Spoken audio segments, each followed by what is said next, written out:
Welcome! I'm truly grateful to have you here. Please, make yourself comfortable and take your time. This story was crafted with care, dedication, and deep respect for your attention.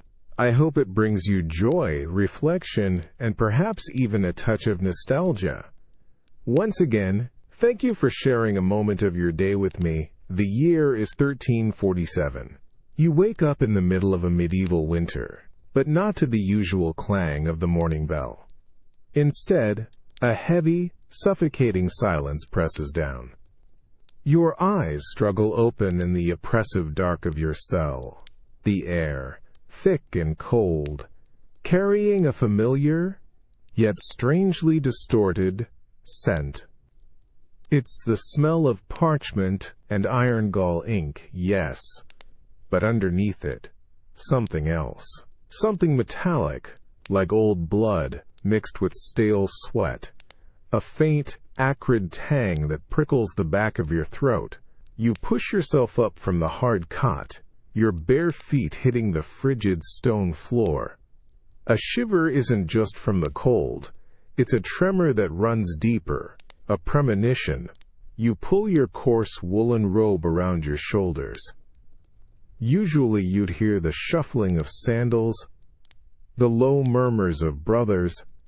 Tonight, nothing. Just that unnerving silence, broken only by the frantic thump of your own heart against your ribs. You move cautiously towards the cell door, your hand finding the cold, smooth wood. A sliver of faint, flickering orange light escapes from beneath. Not dawn. Too early. And the color is wrong. It's like a distant, struggling fire. You push the heavy door open a crack, a slow, agonizing groan of old hinges slicing through the quiet. The air outside is even colder, carrying a distinct, almost suffocating wave of dread. You peer into the long, vaulted corridor of the scriptorium. Normally, scribes would be bent over their intricate work, the air alive with the scratching of quills. Now the corridor is deserted, the large wooden tables empty. But the scent of ink is stronger here, a phantom echo of diligent hands, mingling with that sickly, metallic fear. You see a few candles still burning low, casting grotesque shadows that dance and stretch, making the familiar space feel alien, threatening. You take a tentative step forward, your bare feet padding almost silently. Each shadow seems to deepen. The illuminated manuscripts, usually a comfort, now absorb the little light, their intricate illustrations mocking the encroaching darkness. You notice a quill, snapped in half, its tip smeared with black ink, lying abandoned next to an open book. A sudden, violent interruption, not just the scent of ink, but the story of its abrupt desertion. A distant, soft clatter echoes from deeper within the monastery, barely a whisper. Your head snaps in its direction, your heart hammering faster. You press your back against the cold stone wall, fingers scraping its rough texture. You strain your ears in the profound silence that follows. Nothing. Only the thudding of your own pulse, amplified, a constant reminder of the fear that has now fully blossomed in your chest. The hollowed halls feel like a cage, heavy with unspoken terror. You realize with chilling certainty that you are not alone in your dread. If this story resonates with you, please like and subscribe. I'm curious, where in the world are you listening from, and what time is it there? Share in the comments. It's strange, isn't it? How quickly the familiar can turn menacing, how the comfort of routine shatters under the weight of an unseen threat. And how, in the face of true fear, all the meticulous devotion, all the careful words, can suddenly feel so terribly, terribly fragile. The faint clatter whispers again, pulling you from the cold stone wall, a sound like glass or ceramic skittering across the floor, then silence. Your breath catches. You push off the wall, moving with an agonizing slowness, each step a conscious effort. The flickering candlelight seems to pull back as you approach the main hall of the scriptorium, leaving deeper pockets of shadow in its wake. The air here carries a different chill, not just from the medieval winter, but a penetrating cold that raises goosebumps on your arms. You peer around a thick stone pillar, your eyes scanning the rows of workbenches. The long tables are littered with quills, pots of ink, and stacks of parchment, but not in their usual orderly state.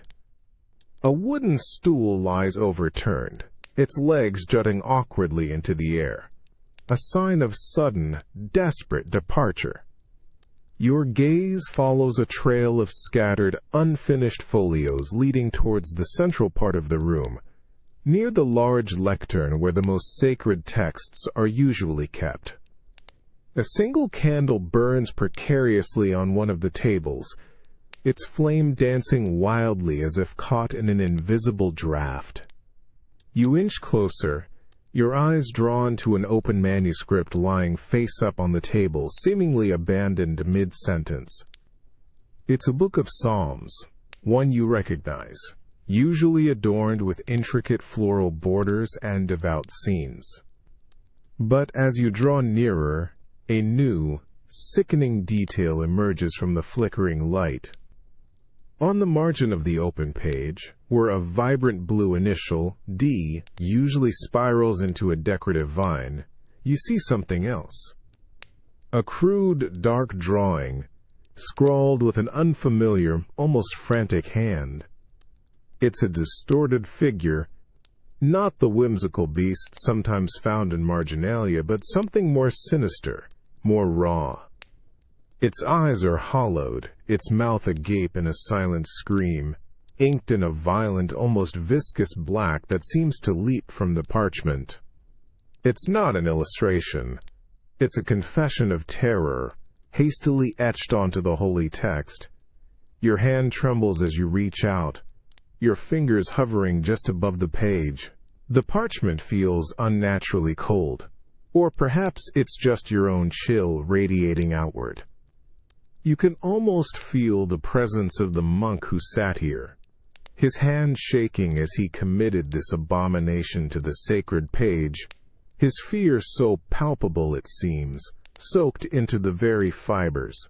The air grows heavy, the scent of fear now intertwined with the metallic tang, stronger than before, as if the fear itself has found a physical manifestation in that desperate drawing. You pull your hand back sharply as if scalded, the image of that screaming face burned into your mind. The silence of the scriptorium no longer feels empty. It feels watchful, expectant, like an audience waiting for the next act of a horrifying play. You realize the true blasphemy isn't just the drawing, it's the sheer, unadulterated terror it represents. An overwhelming darkness that has consumed the very light of their faith. You pull away from the chilling image on the manuscript, that crude, screaming face etched into the holy text. The air itself feels thin, sucked dry by the revelation of such raw terror. The overwhelming silence of the scriptorium presses in around you, no longer just quiet, but an active, suffocating presence. Every tiny sound you make, the rasp of your rough robe against your arm, the shallow catch of your own breath is amplified, screaming in your ears. You can't stay here, not with that image burned into your mind, not in this room that feels steeped in unspoken dread. You back away slowly, your eyes still fixed on the page as if the inked figure might claw itself free. Your bare feet glide over the cold stone floor, carrying you away from the abandoned workbenches, past the overturned stool. You slip out of the scriptorium, back into the long, dark corridor, your heart thudding a frantic rhythm against your ribs. The faint, distant light you saw earlier seems to have vanished, or perhaps your senses are too overwhelmed to register it now. The silence here is even deeper, more profound. It's not just the absence of sound. It's an oppressive weight, as if the very air has been drained of life, holding its breath. Normally, at this hour, you'd hear the soft creak of floorboards from a brother rising for matins, or the distant hoot of an owl from the monastery grounds. Now, there is nothing. No wind whistling through the ill-fitting windows, no drip of melting ice from the roof, no rustle of sleeping birds. It feels unnatural, a silence so complete it hums with an unholy energy. You move through the cloister, your hands brushing against the rough stone pillars that usually offer comfort. Tonight, they are simply cold, unforgiving monoliths in the gloom. The moonlight, when it should be streaming through the arched openings, is completely absent, swallowed by a thick, pervasive darkness that seems to cling to every surface. You feel a sudden, intense drop in temperature, a chill that isn't just winter's bite, but something colder, sharper, a shiver that crawls directly beneath your skin. It's the kind of cold that suggests a presence, a watchful, unseen entity in the suffocating quiet. Your instinct pulls you towards the chapel, the heart of the monastery, a place of sanctuary and prayer. Surely someone would be there seeking solace or at least gathering for the morning office. You reach the massive, heavy oak doors, usually kept shut. Tonight, they are slightly ajar, a sliver of deeper shadow visible within. You push one door open with a slow, deliberate creak, a sound that echoes deafeningly in the oppressive quiet. The chapel is empty. Utterly, profoundly empty. The altar stands, the crucifix hangs, the icons gaze down impassively, but there are no kneeling forms, no flickering votives, no scent of incense, no murmur of prayer. The tabernacle, where the host is kept, is wide open, its small golden door hanging loosely, like an empty mouth. The utter silence in this most sacred of spaces is not peaceful. It's a gaping void, a physical manifestation of abandonment. It feels like a wound, an unholy desecration far worse than any noise could be. A chilling testament to a faith that has utterly vanished, leaving only this terrible, profound quiet behind. You stand in the chapel, the open tabernacle before you, a hollow maw of abandonment that seems to swallow all hope. The chill that settles on your skin isn't just the bitter bite of a medieval winter. It's the cold dread of an empty sacred space, an echo of lost faith. Your eyes sweep across the deserted pews, the silent altar, desperately searching for any sign, any flicker of an explanation for this profound desolation. The ancient icons stare down, their painted eyes holding no answers, only an ancient, passive judgment that feels heavy and accusing. The very air itself feels thick, weighted with the residue of unsaid prayers, or perhaps the crushing silence of unheeded ones. Your gaze, almost reluctantly, drifts towards the abbot's prayer stall, usually a place of quiet scholarly reverence. There, on the worn wooden lectern, lies his personal missal, a large, heavy, leather-bound volume, open as if he had just left it mid-reading. But as you take a careful step closer, something about it feels undeniably wrong, a discordant note in this symphony of silence. The thick vellum pages aren't merely turned, they're visibly disturbed, crumpled in a way that suggests a sudden, violent, desperate grip. You reach out, your fingers trembling slightly as they trace the edge of the dark leather cover. It feels strangely slick, with an inexplicable dampness, like cold, clammy sweat clinging to your touch. You gently, almost reverently, lay your palm on the open page. It's not torn in the usual way, but deeply, almost brutally creased across its center, as if someone had clutched at it with an overwhelming, destructive force. And then, under the flickering, uncertain light, you see it clearly. A series of raw, jagged indentations on the delicate parchment. This isn't ink, but undeniable grooves pressed deep into the very fiber of the page, scarring the sacred text. It's as if a thumb, or perhaps a desperate, broken fingernail, had been dragged repeatedly, violently, over the holy words, not to erase, but to inflict pain. The gouges are not random marks. They form no recognizable shape, no coherent symbol, just a raw, furious scar, a physical wound across the divine text. You lean in even closer, feeling the rough, disturbed surface beneath your fingertips, a texture that speaks of desperation.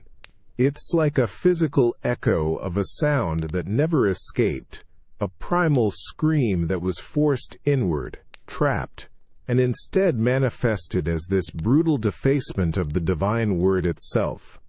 The carefully illuminated words on the page, beneath these horrific indentations, speak of divine mercy, of comfort and solace in tribulation.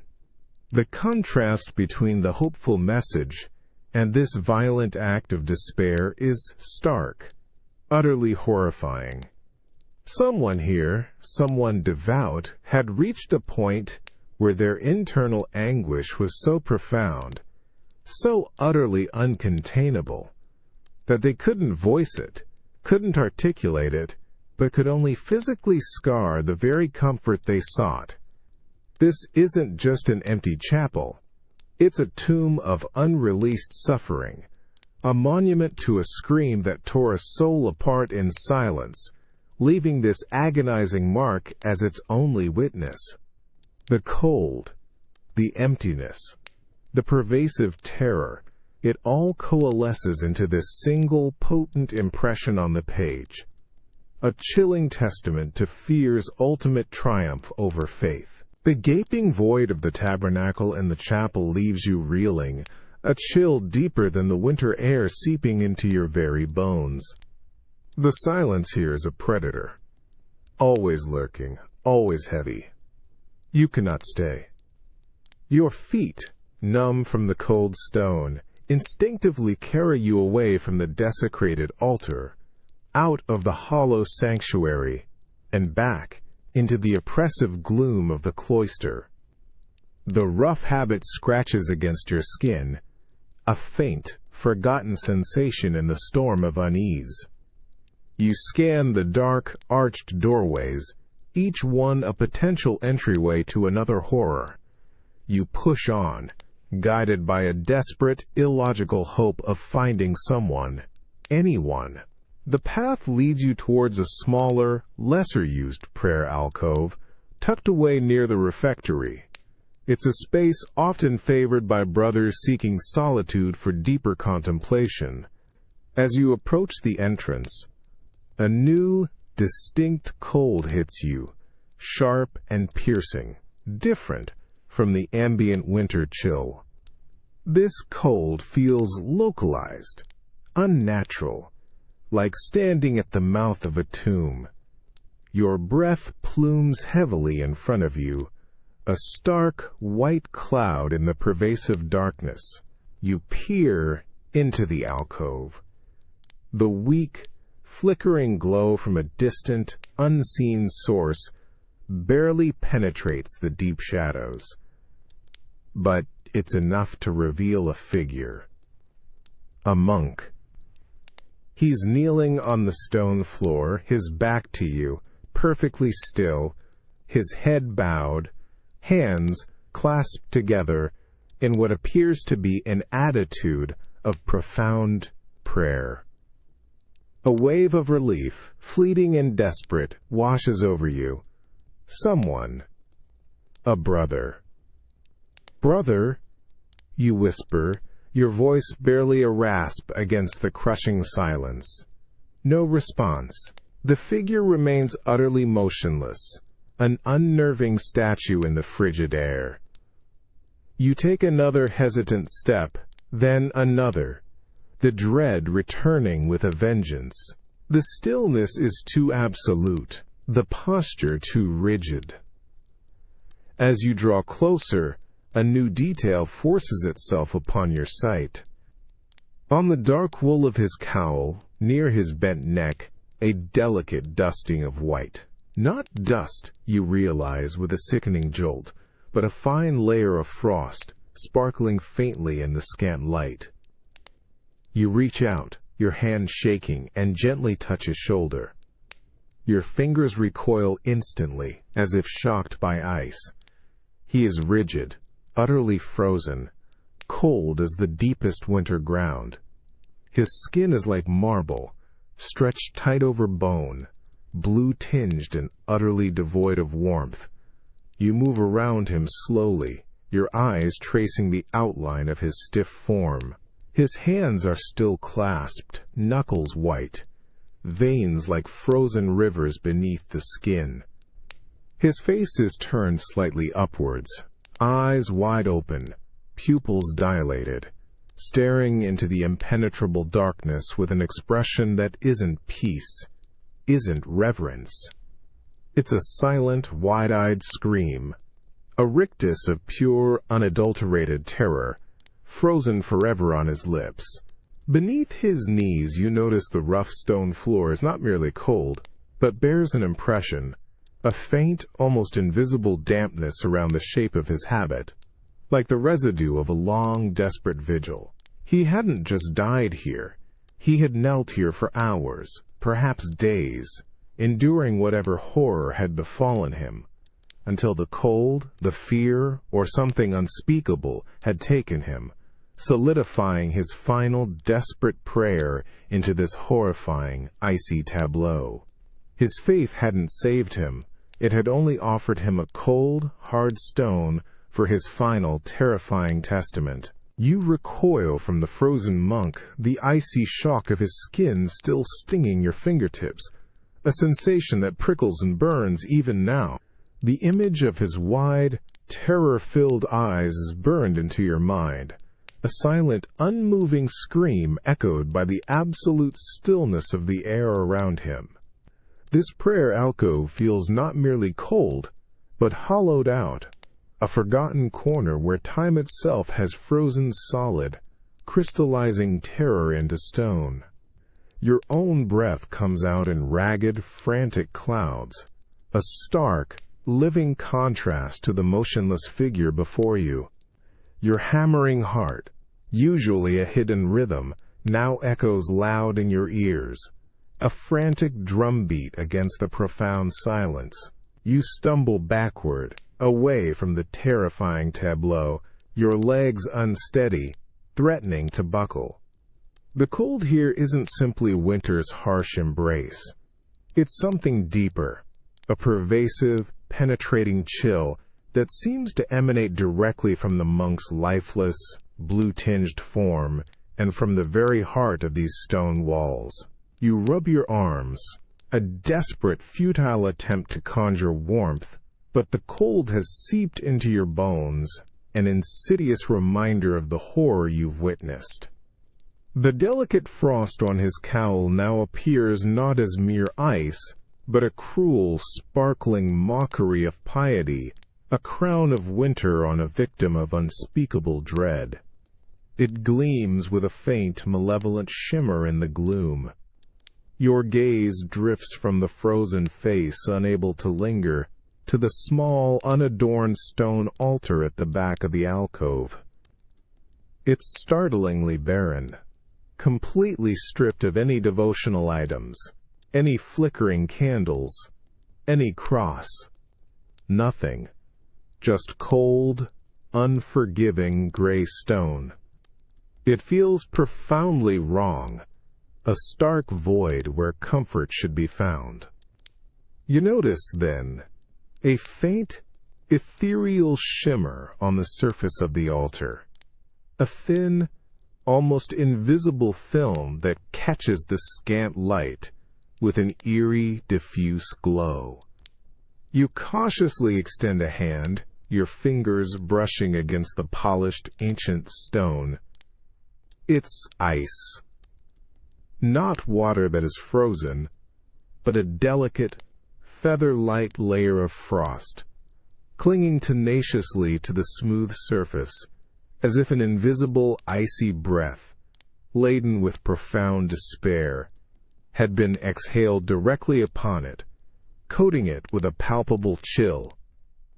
This isn't just residual winter cold. This is something else entirely, something unnatural. It's an active, unholy cold, as if the very air in this alcove has been transformed into a physical manifestation of a profound, spiritual abandonment, a living, breathing void. The frost on the altar, the unnatural ice on the monk's cowl, the petrified terror in his wide, staring eyes. It all speaks of a malevolent presence that is not merely indifferent, but actively hostile, consuming all warmth, all hope, all life, leaving only a frozen echo of torment. You realize with a sickening, soul-numbing certainty that this isn't just a brother who succumbed to the elements. He was embraced by something far colder than any natural winter storm, something that seeped into his very soul, chilling it into eternal, terrifying stillness. The suffocating silence, the pervasive, consuming cold, the absolute, unyielding frozen fear. It's as if God's breath, in this cursed, abandoned place, has become ice, and it has claimed them all, one by one. You turn, slowly, feeling the immense, crushing weight of the silent monastery pressing down. The true horror isn't just what you found, but the terrifying realization that this cold, this emptiness, this profound spiritual desolation could be everywhere. It could be silently creeping through the ancient stones, through the long, dark corridors, waiting, just waiting, to claim you too. It's a stark, brutal testament to how even the most devout faith, when faced with an ice-cold, all-consuming despair, can fracture and leave you utterly exposed, utterly alone, with the very darkness it sought to keep out, leaving you with nothing but the pervasive cold and your own hammering heart. You stand frozen, that icy breath of despair chilling you to the core, the image of the dead monk's face seared into your mind.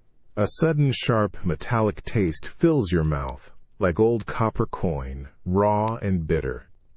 A visceral surge of pure adrenaline. It's the taste of panic, of a primal fear that bypasses thought and settles deep in your gut. Your mind screams for escape, for a way to warn the outside world, to break this suffocating silence. The monastery, once a refuge, now feels like a tomb rapidly sealing itself shut around you. Your gaze snaps upwards towards the bell tower, a distant, shadowy spire that usually symbolizes protection and the calling to prayer. Now, it feels like the last, desperate chance.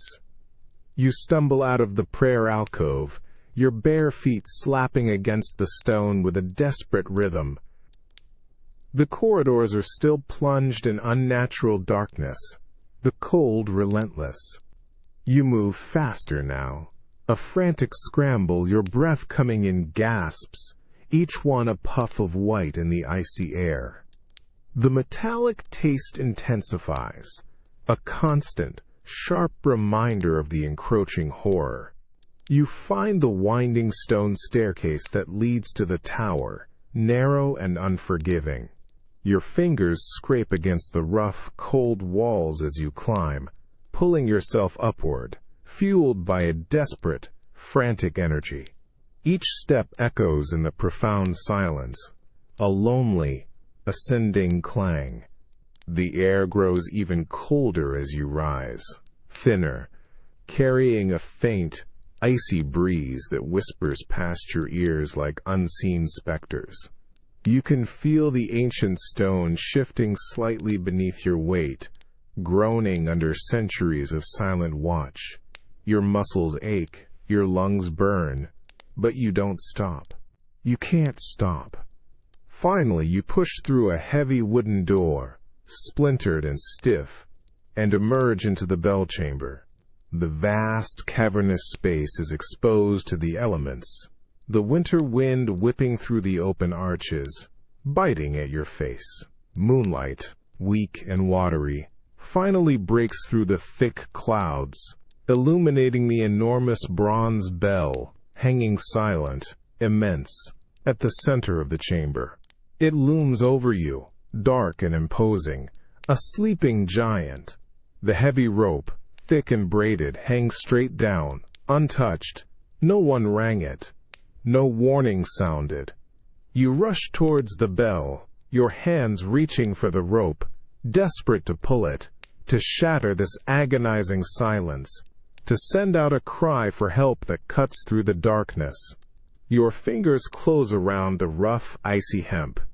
It's stiff, rigid with the cold. As you tug, testing its weight, you notice something else.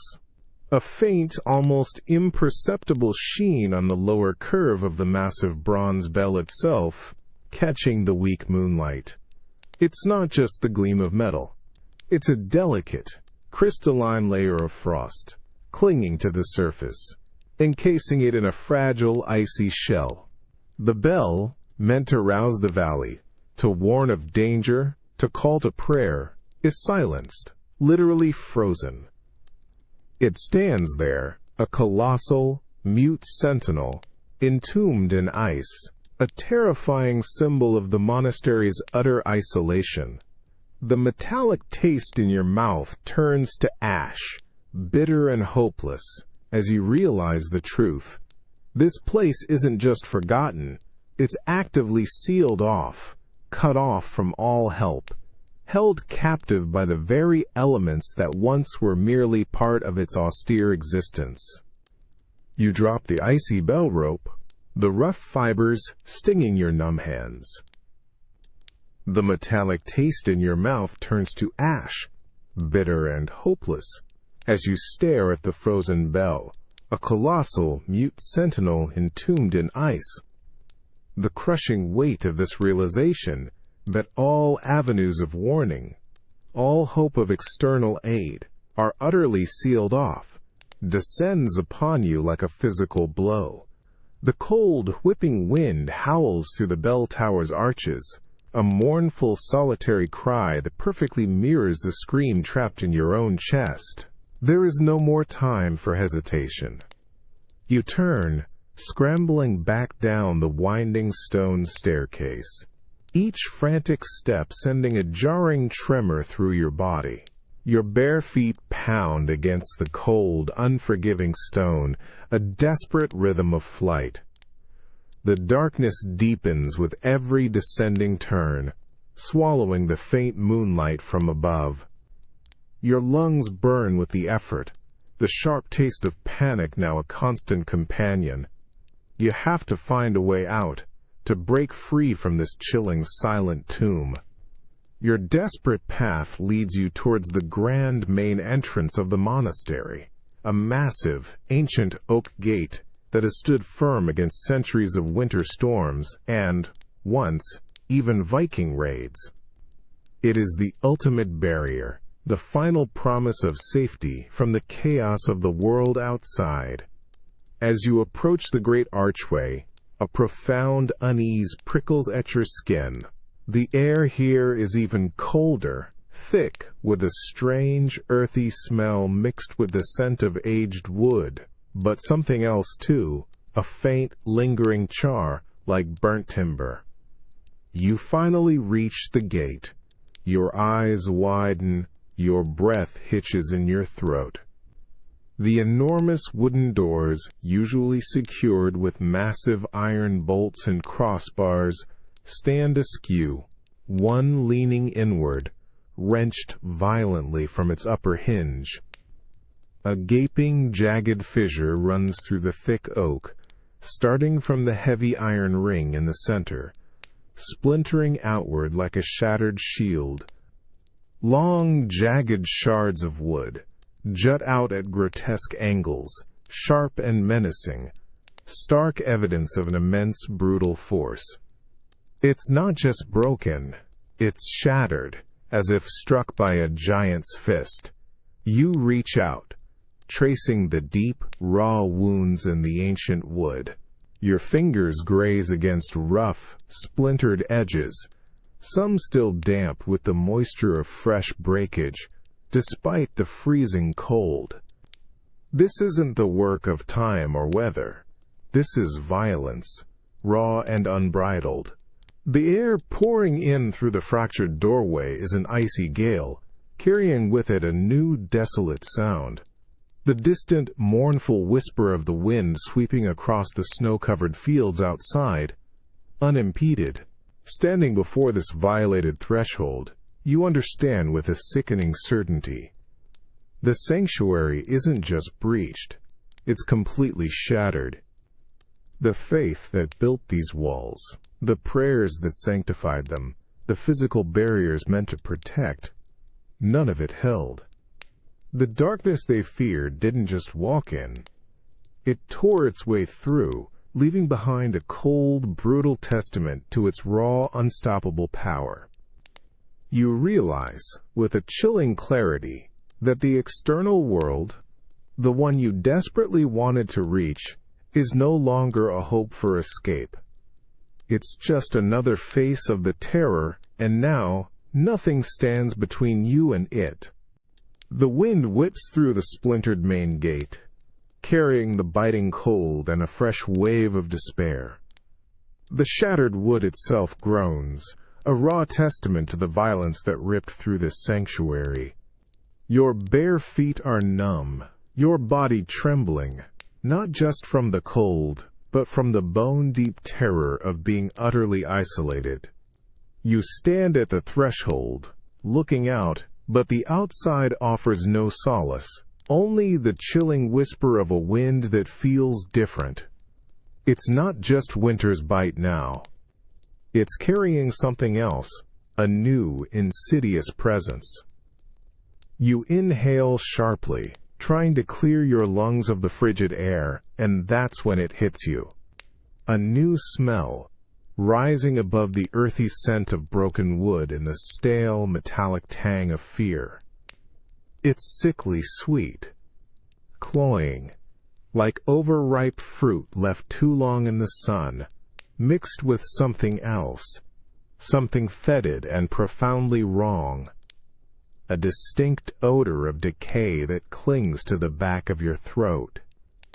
It's a smell you instinctively recognize from the periphery of market towns, a scent that whispers of sickness and death, of bodies given over to the earth too soon.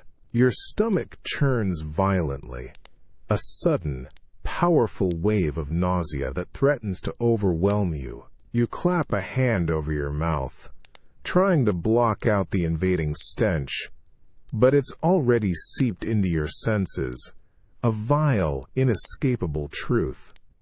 This isn't just a smell, it's a presence, heavy and suffocating, thick like a shroud. You lean against the jagged edge of the broken gate, its splinters digging into your habit, a faint prick of pain you barely register. Your eyes, wide and frantic, scan the immediate courtyard, searching, dreading what you might find. The thin, watery moonlight, struggling through the persistent cloud cover, casts long, distorted shadows that dance with the wind. You see the usually pristine snow that blankets the courtyard, now disturbed. Not by tracks, but by something darker, scattered in small, irregular patches, almost like dark stains against the pure white. As you force your eyes to focus, to truly see, you realize it's not just dirt. It's a mottled, unsettling discoloration, a faint, purplish hue seeping into the snow, melting it in odd circular patterns. The sweet, cloying stench is strongest here, almost unbearable. You stumble forward, drawn by a morbid curiosity, your bare feet crunching on the icy ground, each step a testament to your growing horror. You kneel, your hand reaching down, hovering just above one of the dark stains. The cold emanating from it feels different. Not the dry, sharp bite of ice, but a damp, heavy chill, almost greasy. You pull your hand back, a cold sweat breaking out on your brow despite the freezing air. This is the scent of a different kind of darkness, a biological horror that mocks the monastic vows of purity and cleanliness. The sweet, putrid smell now feels like it's clinging to your own skin, coating your tongue, filling your every breath. It's a sickness you realize not just outside these walls, but within them now, permeating the very air you breathe. It's a silent, unseen predator, far more insidious than any physical attack, silently consuming everything. This isn't the cold hand of a ghostly presence. It's the hot, sickening breath of pestilence, exhaled directly into the heart of this sanctuary. The monks weren't just abandoned to fear and ice. They were left to rot, alone with a darkness that attacked their very flesh, turning their sacred home into a festering, dying place. The true horror is not just what came through the shattered gate, but what it brought with it. A creeping, inescapable decay. The taste of decay clings to your tongue, heavy and sickening, a constant reminder of the unseen horror that has seeped into every corner of this once sacred place. The shattered main gate yawns behind you, a gaping wound in the monastery's very flesh, letting in a colder, fouler air that does nothing to dissipate the putrid sweetness of pestilence. Your eyes, wide and desperate, scan the frigid, desolate courtyard, seeking something, anything, to break the suffocating silence. You see nothing but the snow, now mottled with those sickly purplish stains that whisper of rampant, unseen death. Each stain feels like an accusation, a silent testament to a life ended in lonely torment. Your gaze, almost against your will, lifts towards the bell tower, rising stark and skeletal against the indifferent gray sky. It stands like a petrified finger pointing to a heavens that remained stubbornly silent.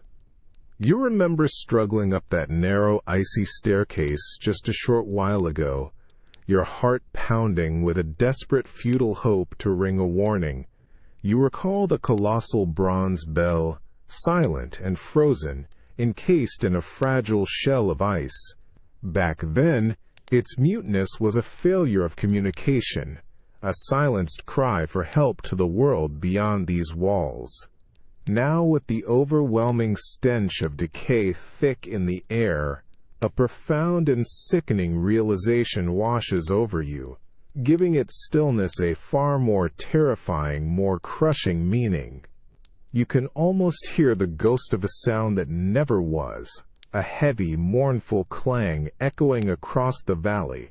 That's what a death knell should be. For every monk who succumbed to the cold, to terror, to this creeping plague, the bell should have tolled. For the brother whose fear defiled holy parchment, for the frozen monk whose last breath was a silent scream, for all the unseen others now claimed by the pestilence you can smell. Each one deserved the solemn, rhythmic toll, a communal farewell, a prayer for their passing souls. It's the final sacrament, a sound that marks their journey from this world. But there is nothing, not a single resonating thrum, just the relentless, cold whisper of the winter wind, a hollow, empty sigh passing through the open arches of the bell tower, whistling mournfully over these silent, dying grounds. The bell remains still, heavy with its mantle of ice, completely mute.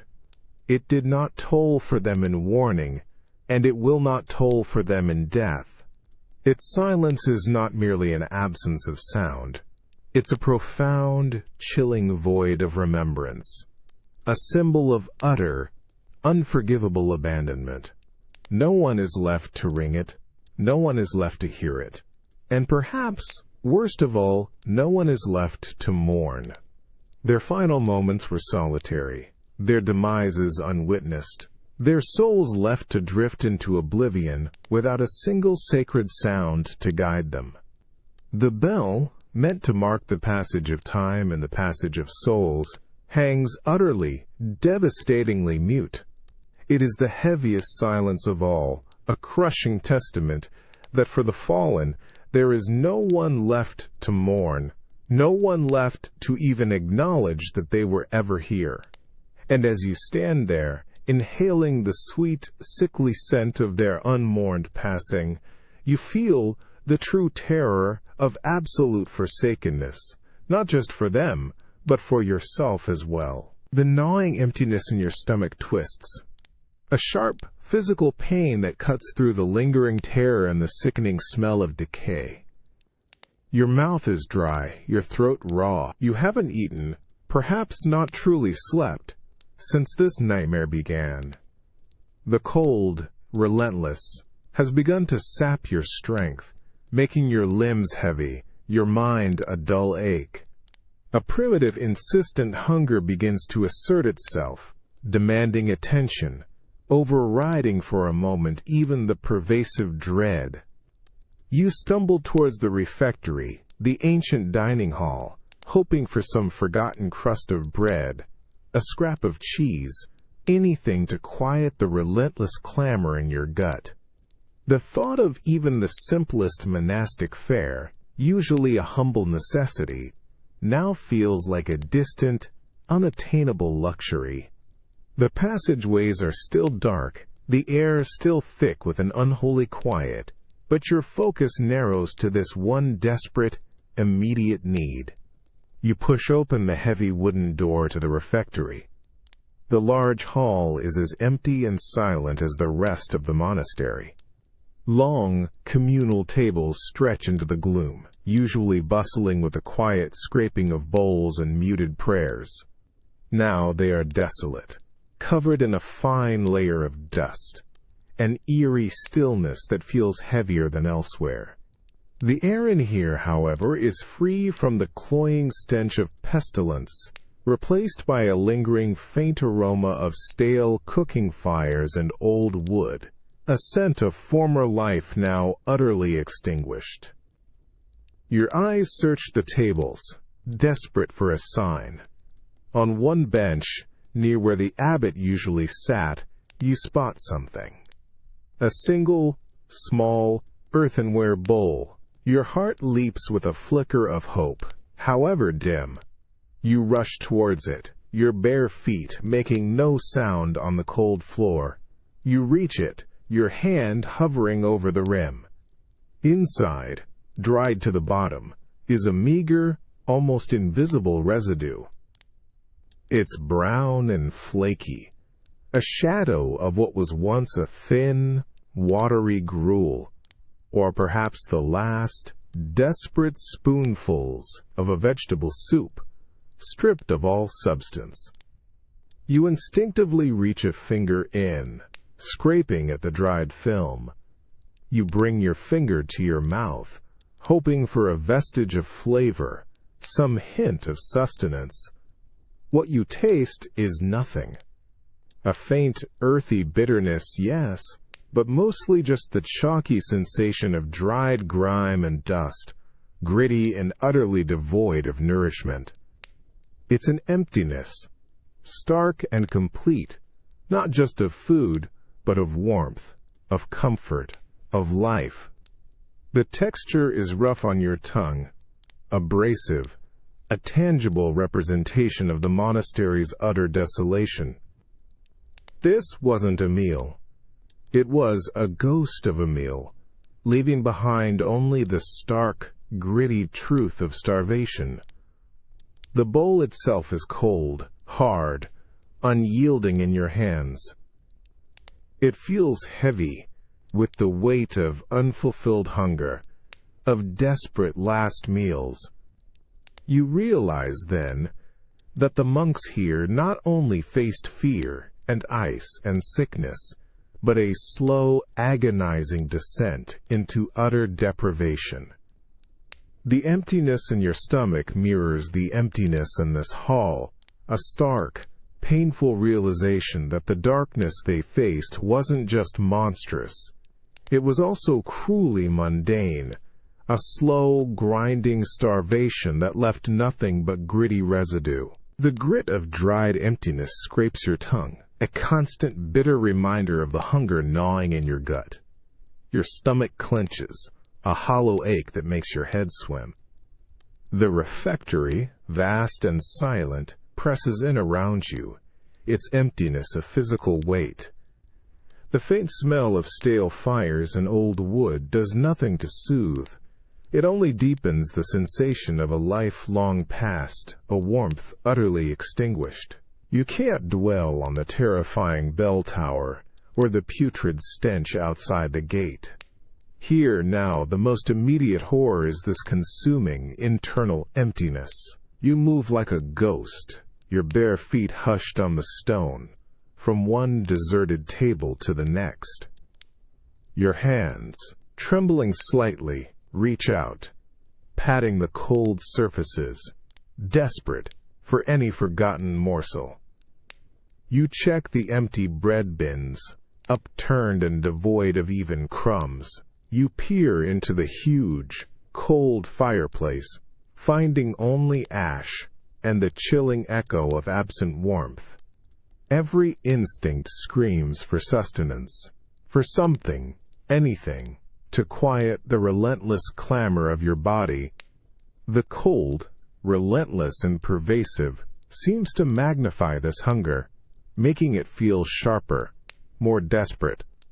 Beneath a broken bench leg, where a brother might have quietly sought solace or reflection, your fingers brush against something soft, papery. Hope flickers, brief and intense, a primal response. You pull it out, slowly, your eyes adjusting to the dim light. It's a small, well-worn book of hours, its vellum pages thin and yellowed with age. Your heart sinks. Not food, but as you turn it in your hands, a new, unsettling detail becomes horrifyingly clear. This isn't just an old book. The edges of the pages are ragged, not from time or careless handling, but from tiny, desperate bites. The corners are chewed, leaving behind a pulpy, almost fibrous texture, like someone had tried to extract sustenance from the very words of God. Deep indentations, faint teeth marks, mar the delicate script, where prayers and psalms are meant to offer spiritual nourishment. The once sacred text, designed to feed the soul, now bears witness to a profound animalistic hunger that superseded all piety, all reverence. You rub your thumb over a particularly chewed page, feeling the rough, broken fibers. The irony is a bitter pill in your parched throat. Faith, the very bedrock of their existence, the spiritual sustenance these monks relied upon, had been literally, brutally consumed, torn apart in a futile, desperate attempt to quiet a body screaming for bread. The act itself is a silent scream, a final, agonizing testament to how thoroughly they were abandoned. This refectory, once a place of shared nourishment and spiritual contemplation, now stands as a monument to profound, unbearable hunger, where the physical demands of survival forced a desecration of the sacred.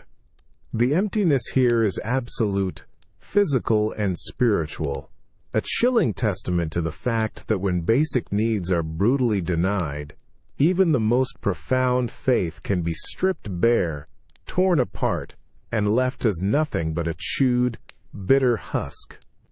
You realize with a heavy heart that the darkness they faced was not only external, but also this internal, agonizing erosion of their very being. The gritty taste of emptiness still clung to your tongue, the ache in your stomach a constant, throbbing reminder of the monastery's desolation. The chewed pages of the Book of Hours felt heavy in your hand, a chilling testament to a hunger that devoured even faith itself. You let the ancient book drop onto the cold stone, its faint thud swallowed by the pervasive silence of the refectory.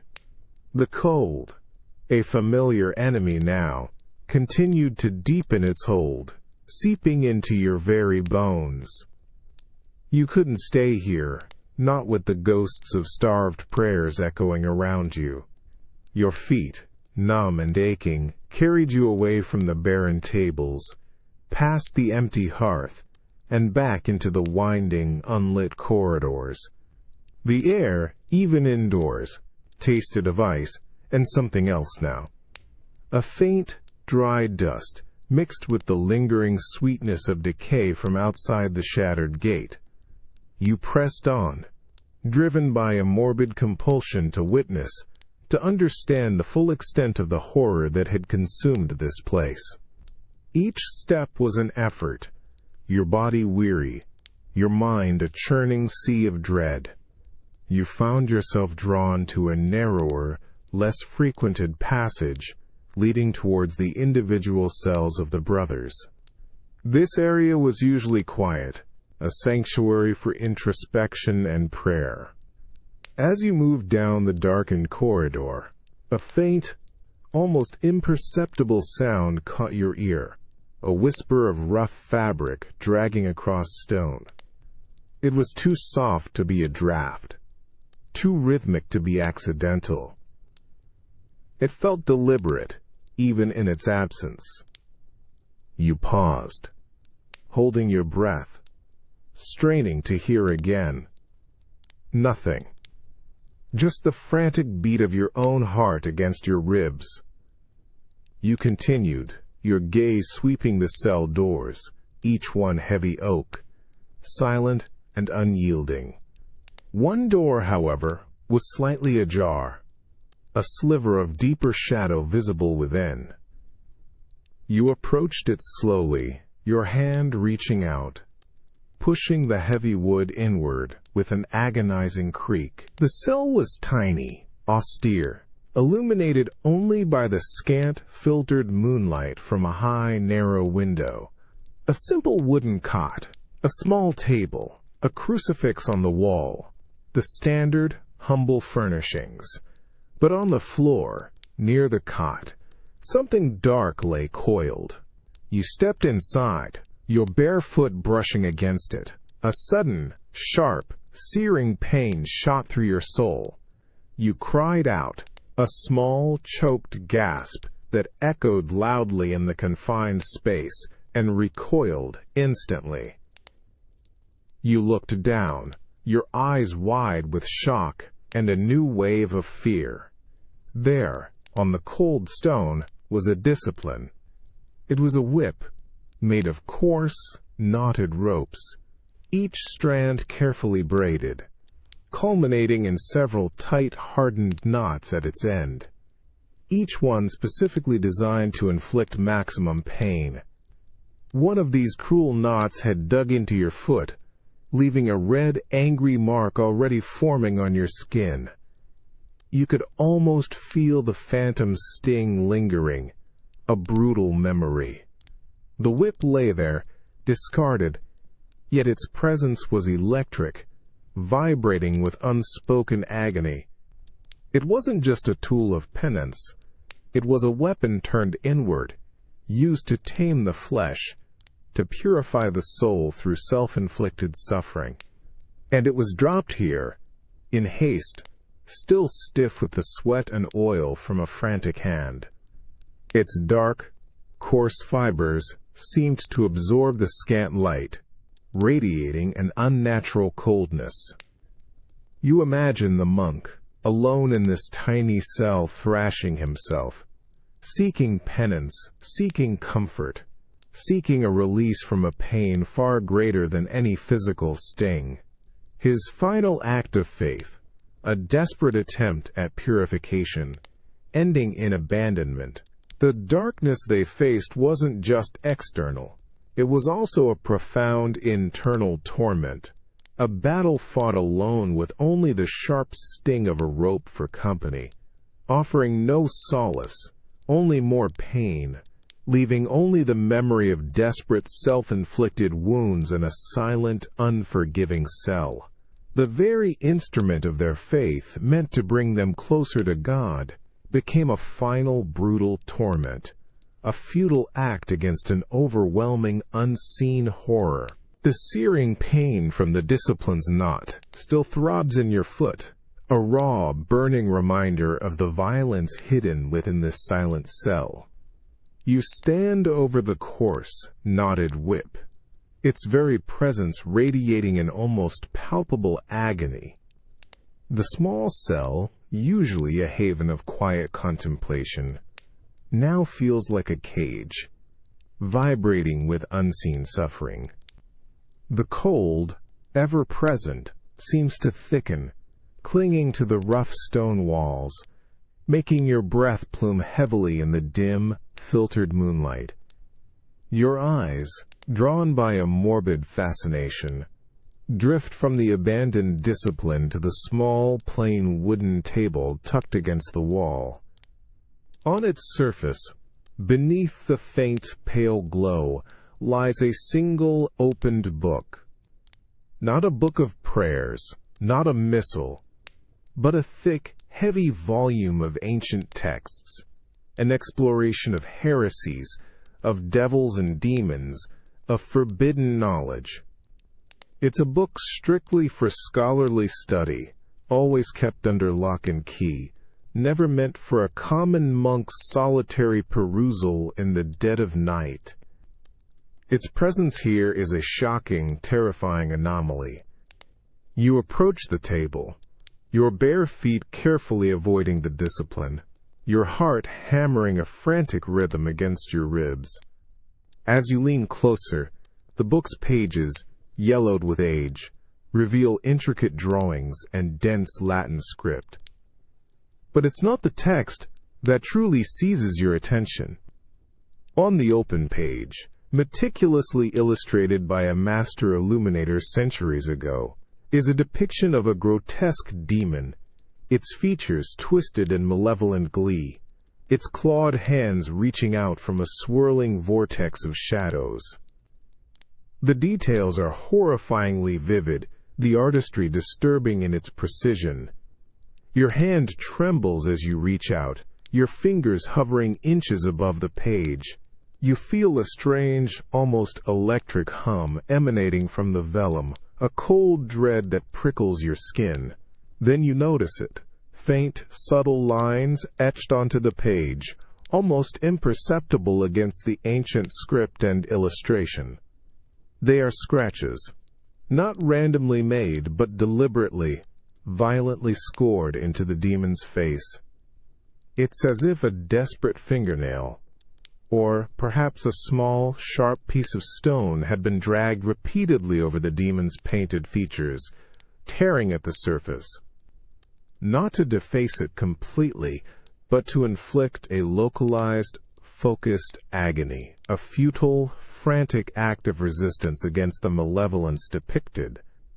You can almost feel the presence of the monk who sat here, poring over this forbidden text, not in academic curiosity, but in a desperate search for understanding, for a way to fight an unseen enemy. He wasn't just reading, He was battling. He was trying to mortify not just his own flesh with the discipline, but the very image of the evil that plagued him, scratching at its face, tearing at its essence, in a desperate physical struggle against a spiritual horror. The silence of the cell, the pervasive cold, the forgotten whip on the floor, all coalesce around this single, stark image, a monk, alone in his cell, driven to such extreme spiritual and physical anguish that he turned his violence inwards, seeking to conquer the darkness by tearing at its image. This isn't just a physical wound inflicted by a discipline. It's the raw, exposed spirit of a man flayed bare, desperately fighting a battle he could not win, armed only with a book of horrors and his own agonizing penance. The true nature of their isolation becomes terrifyingly clear. They weren't just left alone with the darkness they feared. They were forced to confront it, individually, in the deepest recesses of their cells, with their tools of faith twisting into instruments of their ultimate torment. And you realize, with a chilling certainty, that this silent battle, this desperate, private struggle, is the darkest, most profound abandonment of all. You pull yourself into a dark recess near the refectory entrance, pressing your back against the rough, freezing stone wall. The gnawing hunger in your stomach has settled into a dull, persistent ache, a constant companion in this cold, dead monastery. Your bare feet are numb. The raw wound from the discipline's knot, a distant throbbing pulse beneath the pervasive cold. Exhaustion is a physical weight, pressing on your eyelids, blurring your vision, making every shadow seem deeper, more menacing. You force your eyes open, straining to keep vigil. The silence here is no longer just empty. It's a suffocating shroud, thick and heavy, as if the very air has absorbed all sound, all movement, all life. Your ears ache with the effort of listening, of trying to decipher any disturbance in the profound quiet. But there is only your own ragged breathing, loud in your ears, and the frantic thrumming of your heart, a drumbeat against your ribs. The cold is relentless, a slow, insidious drain on your remaining strength, making your muscles stiffen, your joints protest with every tiny shift of weight. You hug your coarse woolen habit closer, a futile gesture against the freezing air that seems to penetrate your very bones.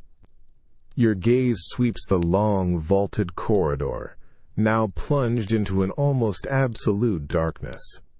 The faint moonlight that once filtered through distant windows has retreated, swallowed by the thick winter clouds that still cling stubbornly to the sky. Shadows stretch and contort, twisting familiar architectural details into grotesque, unsettling forms. A discarded bucket takes on the hunched outline of a kneeling figure. A loose tapestry, swaying almost imperceptibly in a non-existent draft, mimics the slow, deliberate movement of a robed brother. Your mind, weary and overwrought, begins to play cruel tricks. You focus on a particularly deep patch of shadow at the far end of the corridor, near the entrance to the chapter house. It's darker than the surrounding gloom, a pool of absolute black. As you watch, eyes burning with the strain, the edges of that shadow seem to shift, to coalesce, to draw inward. You blink, trying to clear your vision, but when your eyes reopen, the shape is still there. Taller, perhaps, less amorphous. It looks almost like a standing figure, perfectly still, observing, waiting. A shiver, colder than any winter wind, races down your spine. You press yourself further into the stone, wishing to melt into its unfeeling surface, to become invisible. You hold your breath, your chest aching, straining to detect any sound, any subtle movement that would confirm or deny what your eyes are seeing. The figure doesn't move. It simply stands, a silent sentinel carved from pure shadow, utterly motionless. Your eyes begin to water from the strain, from the exhaustion, from the sheer terror of it. Is it truly there? Or is it merely the cruel trick of a mind pushed to its breaking point, conjuring specters from the pervasive darkness? The longer you stare, the more real it becomes, a solid, unmoving presence that radiates an almost unbearable cold. You can feel its gaze, heavy and oppressive, even though it has no discernible features. It's a watchful presence, utterly silent, utterly patient. You realize with a sickening certainty that this long, interminable night isn't just a period of darkness.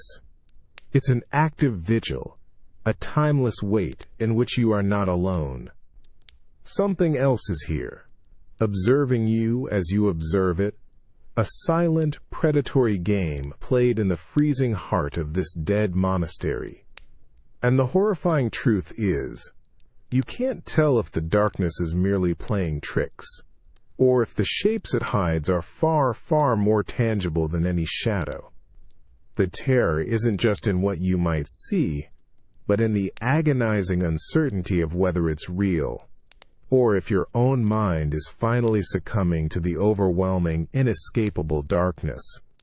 You cling to the freezing stone wall, every muscle screaming in protest, every nerve stretched taut by the crushing silence and the unholy cold. Your eyes, raw and burning from exhaustion, are fixed on that patch of absolute black at the corridor's end. The shape, once an ambiguous trick of the light, now feels undeniably present, more than just a shadow. It's taller, more defined, a silent, motionless sentinel carved from the very fabric of the darkness itself. Your heart thrums a frantic, desperate rhythm against your ribs, a drumbeat of pure, unadulterated terror. The air around you, already icy, seems to drop several degrees, a localized chill that pierces through your coarse habit, straight into your bones. It's not just the cold of winter, it's the cold that comes with an unseen presence, a profound, spiritual ice. You can feel its gaze, not with your eyes, for you can discern no features in the impenetrable black, but you feel it with every fiber of your being, a heavy, oppressive weight pressing down on you. It's an awareness, a knowing, that you are being observed, scrutinized, held in an unwavering, silent regard. You want to cry out, to shatter this agonizing silence, but the sound catches in your throat, a dry, choked gasp that makes your chest ache. You can't move. You are utterly paralyzed, pinned by that unseen gaze, trapped in a horrifying tableau with this silent, watchful entity. The darkness at the corridor's end deepens further, drawing inward, consolidating itself. And then, from within that profound blackness, something shifts. Not a movement of the form itself, but a subtle, almost imperceptible change in its texture, in its very essence. Two pinpricks of light, not glowing, not reflecting, but rather an asterisk absence of absolute darkness, emerge from the deeper black. They are tiny, ancient, points of pure, unwavering focus that seem to pierce through the gloom. These are the eyes, not human eyes, nor animal. They are simply there, two abyssal voids that draw you in, that see through the dim light, through your worn habit, through your flesh, straight into the raw, exposed core of your soul. They hold no emotion, no malice, no pity, only an ancient, profound emptiness, an unblinking, absolute awareness that is utterly terrifying in its cold indifference. You can almost feel the weight of centuries of forgotten prayers, of abandoned hopes, of unheeded pleas, being reflected back at you from those dark, fathomless depths. They are the eyes of the abyss itself, the gaze of the ultimate, indifferent void that has consumed this monastery and all who resided within it. They see your fear, your hunger, your cold, your desperation, and they acknowledge it with an unnerving, profound silence. There is no judgment, no malice, only an inescapable, consuming emptiness. Your breath hitches again, a silent sob caught in your throat. This isn't a demon to be fought with prayers or disciplines. This is something far more fundamental, far more terrifying. It's the very darkness they feared, made manifest not in a monstrous form, but in this quiet, relentless, all-consuming gaze. It has watched them all, one by one, as faith failed, as hope died, as their sanctuary crumbled, and now it watches you. It's the ultimate witness to their abandonment, and it has claimed them all in its silent, icy embrace. And now you realize with chilling certainty its abyssal eyes are fixed solely, utterly on you. You are alone, truly alone, with the gaze of the void, and there is no escape. The abyssal eyes watching from the profound darkness at the corridor's end lock you in their indifferent, ancient gaze. Every ounce of warmth drains from your body, leaving you a hollow, trembling shell. Your mind screams, trapped in the crushing weight of that silent, absolute stare. You can't breathe, can't move, just exist in the agonizing awareness of being utterly seen, utterly known, by the void itself. It feels as if time itself has ceased, leaving you suspended in an eternity of cold, silent dread. Then, with a sudden, violent jolt, the paralysis breaks. It's as if an invisible thread, connecting you to those dark points of light snaps, leaving you reeling, gasping for air. The shadowy form at the end of the corridor doesn't vanish, but it recedes, blurring into the pervasive gloom, becoming just another menacing shadow once more. But its memory, its profound chill, is burned into your very soul. You stumble backward, pushing off the rough stone wall, your legs threatening to give out beneath you. The instinct to flee, to seek any remaining vestige of authority, of order, drives you.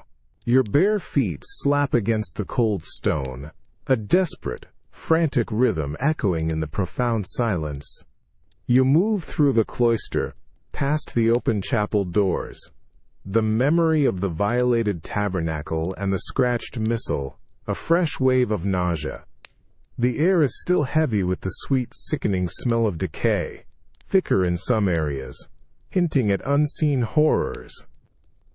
You ignore your hunger, the throbbing pain in your foot, the crushing exhaustion. There is only one destination now, the abbot's private chambers, the heart of the monastery's leadership, the source of its faith and wisdom. You reach the heavy, ornately carved door to the abbot's study. It stands slightly ajar, just enough to reveal a sliver of deeper, unnatural darkness within. A faint, cloying scent of beeswax, usually a comforting aroma of scholarly diligence, mixes with something else, something sharp and metallic, like stagnant blood. Your breath catches in your throat. You push the door open slowly, a long, drawn-out groan of ancient wood echoing in the oppressive quiet. The room is dark, draped in shadows. The large wooden desk, usually cluttered with scrolls and books, is clear, save for a single, tall-backed chair facing away from you. A figure sits slumped in it, motionless. The abbot. "Father?" Your voice is a mere whisper, thin and ragged. No response. The silence is absolute, heavier than ever before. You take a tentative step. Then another, your bare feet making no sound on the thick woven rug. As you draw closer, the faint light from the open doorway behind you casts just enough illumination to reveal him. He is slumped, yes, but not in sleep. His head is twisted awkwardly to the side, his body rigid, frozen in place.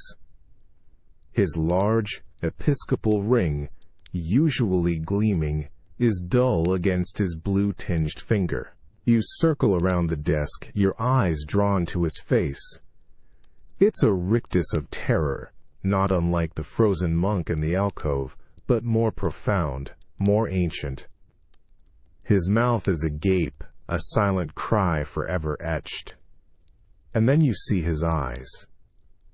They are wide open, pupils dilated, staring not at the ceiling, not at the doorway, but directly ahead, fixed on some unseen point in the room's furthest, darkest corner. And in that corner, in the deepest pool of shadow, something seems to shift, almost imperceptibly. A faint, fleeting impression of intensified darkness. It's as if the abyssal eyes you glimpsed in the corridor have found their ultimate expression here, in the final, terrified gaze of the monastery's leader. You feel the crushing weight of his stare, not seeing you, but seeing through you, to the same ultimate indifferent void that claimed him. His open eyes hold not just terror, but a profound, accusing sorrow, a silent judgment that condemns the very heavens for abandoning them to this cold, consuming darkness. The abbot's dead, staring eyes pierce through you, fixed on an unseen horror in the room's darkest corner. His gaze is not merely terrified, but imbued with a profound, accusatory sorrow, a silent judgment that chills you to your very soul. The metallic scent, like old clotted blood, is stronger here, sickeningly sweet, mixing with the heavy beeswax in a nauseating blend. You feel a desperate, primal urge to avert your eyes, but you can't. His final vision, whatever it was, is now yours to contend with, and its weight is crushing. You stumble backward from the desk, your legs rubbery, your bare feet dragging on the cold woven rug. Your eyes dart frantically to that shadowed corner, seeking the source of his final, unblinking terror. The darkness there seems to churn, to deepen, to take on an almost tangible quality, but you can discern no definite shape, only an oppressive void that seems to absorb all light, all hope.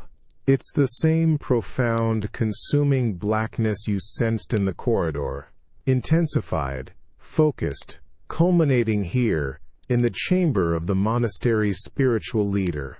Your gaze, driven by a desperate need for answers, for anything that might explain this unfathomable horror, falls to the abbot's outstretched hand. His fingers are stiff, blue-tinged, curled around something small and dark on the desk. You lean closer, your heart thudding violently against your ribs.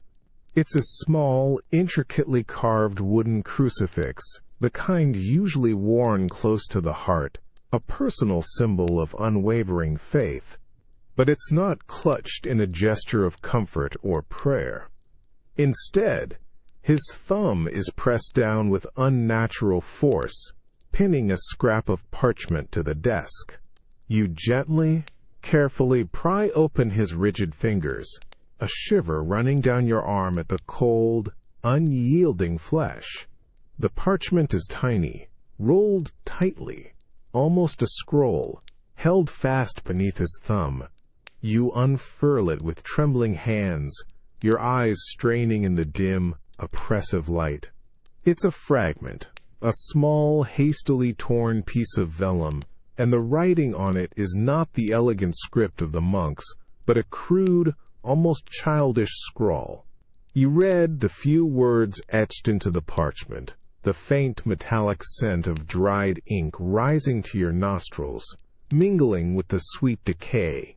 He came from within, it says. The shepherd led us. The words are stark, blunt, profoundly disturbing. They are not a plea for help, not a prayer, but a confession. A horrifying accusation penned in desperation. Your blood runs cold. The abbot's wide, staring eyes fixed on the corner, the metallic tang in the air, the crushed crucifix, the words, "He came from within." The implication hits you with a force that steals your breath. The darkness they feared wasn't an external monster, not a plague or a spectral entity from the outside world. It was here, inside these holy walls, nurtured, perhaps even unleashed, by the very person meant to protect them. The shepherd, who should have guarded his flock, instead became the instrument of their doom. He led them, not to salvation, but to their lonely, terrifying end. The weight of this revelation is immense, suffocating. The entire monastery, the silent cells, the frozen monk, the scratched demon, the broken gate, the pestilence, the unrung bell. It all coalesces into a chilling narrative of betrayal and a faith utterly undone. The abbot's final, silent, accusing gaze isn't directed at God or at an external evil.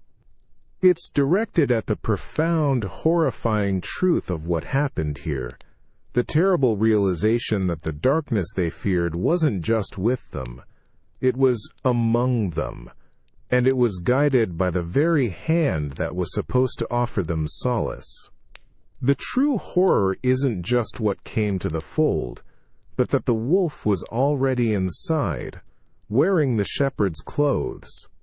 And now you are alone in that fold, with the chilling echo of that final, unspoken betrayal. The bitter, metallic taste of betrayal still coats your tongue, sharp and acrid, even as you stumble away from the abbot's study. The words on the parchment, "He came from within," "The shepherd led us," burn in your mind, a brand of horrifying truth. Your legs, rubbery with exhaustion and shock, barely support you as you retreat, each step a desperate scramble through the oppressive gloom. The entire monastery now feels different, not just a cold, silent tomb, but a cage built from treachery, its very stones whispering of a profound, internal perfidy.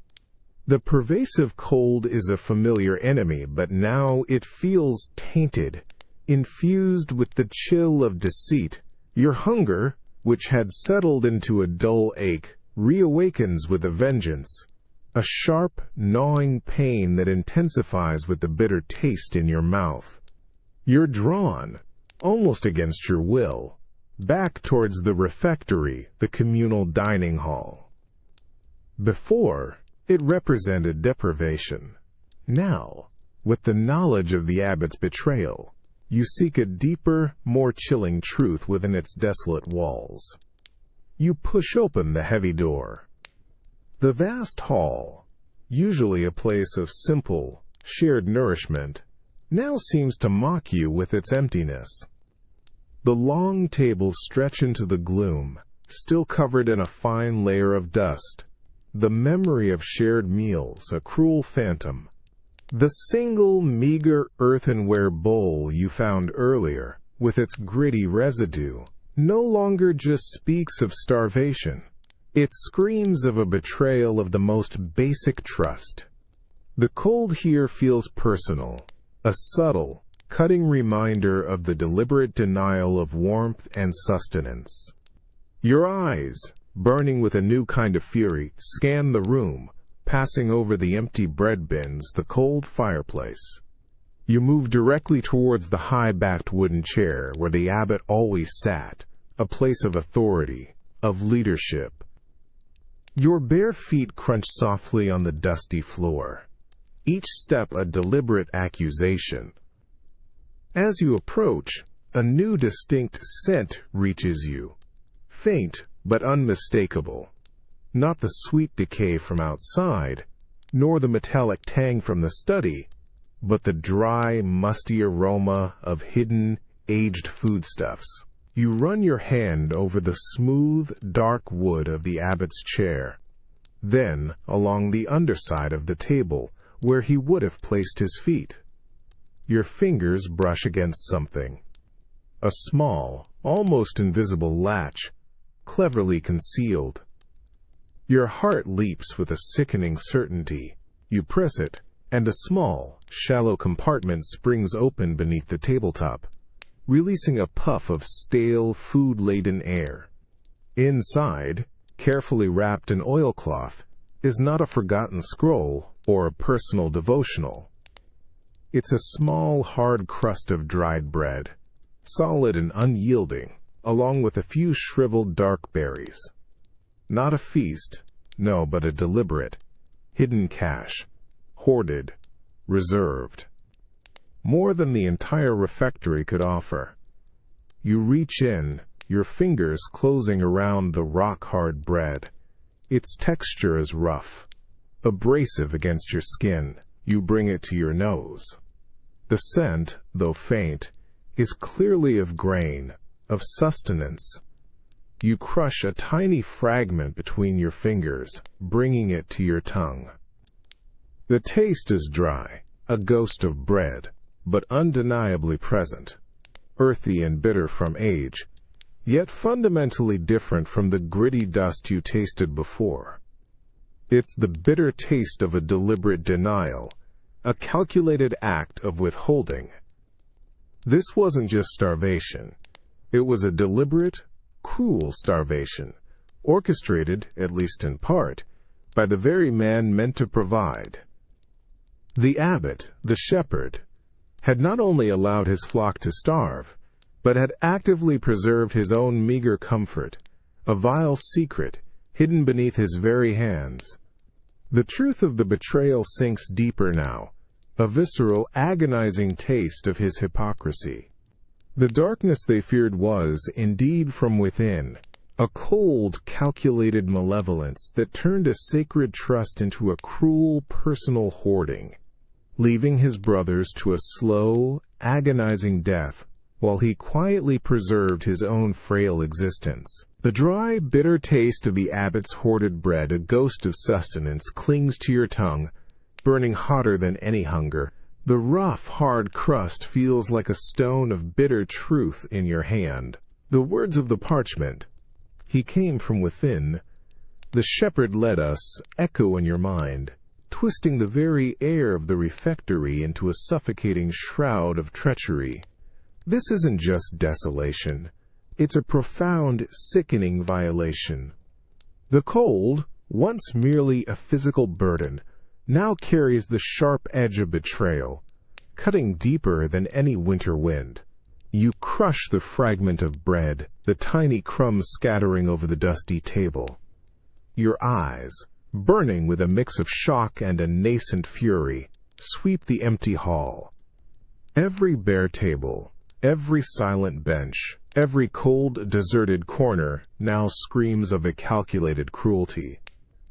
The meager, gritty residue in the solitary earthenware bowl now seems an act of deliberate mockery, a final sadistic jest played upon the starving. He knew their hunger. He knew their suffering. And he hoarded. You stare at the hidden compartment beneath the abbot's table, a small, dark maw that speaks volumes. It's a physical manifestation of his deceit, a secret kept even as his flock wasted away around him. Your fingers, still tingling from the discovery, trace the inner edges of the compartment, feeling the faint, lingering scent of dry food, a smell that now feels profoundly repulsive.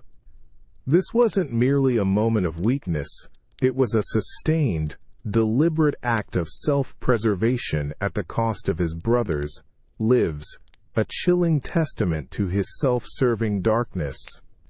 The grand, high-backed chair where he presided, once a symbol of spiritual authority and care, now looms like a throne of hypocrisy, casting a long, distorted shadow. The image of the abbot, slumped dead in his study, his eyes wide with terror, is replayed in your mind. But now that terror is tainted, not just by fear of an external evil, but by the crushing weight of his own monstrous deception. He feared the coming darkness, yes, but he also nurtured a darkness of his own, a cold, calculating self-interest that was far more insidious. This isn't just a physical act of hoarding, it's a spiritual one. The shepherd, entrusted with the very souls and bodies of his flock, had become the serpent in the garden, whispering lies of deprivation while secretly ensuring his own survival. He didn't just fail to protect them. He actively consumed their hope, their trust, their very lives. The hunger in your stomach becomes less about food and more about a profound, unquenchable thirst for justice, for understanding how such corruption could fester in the very heart of faith. The entire monastery, from the scratched holy texts to the frozen monk, the unmourned dead, and the pestilence, takes on a new, horrifying dimension. It wasn't just an external evil that claimed them. It was this insidious internal corruption, this profound betrayal from the shepherd himself, that truly left them alone, utterly exposed to the darkest fears they faced. And now, you stand in the chilling echo of that betrayal, a witness to a faith utterly devoured from within. The bitter taste of that hidden bread now feels like a permanent stain on your soul, a final, horrifying truth. The bitter taste of the abbot's betrayal still burns on your tongue, a sharp, acrid reminder of his profound hypocrisy. You stand amidst the silent, accusing emptiness of the refectory, the cold now feeling like a personal affront.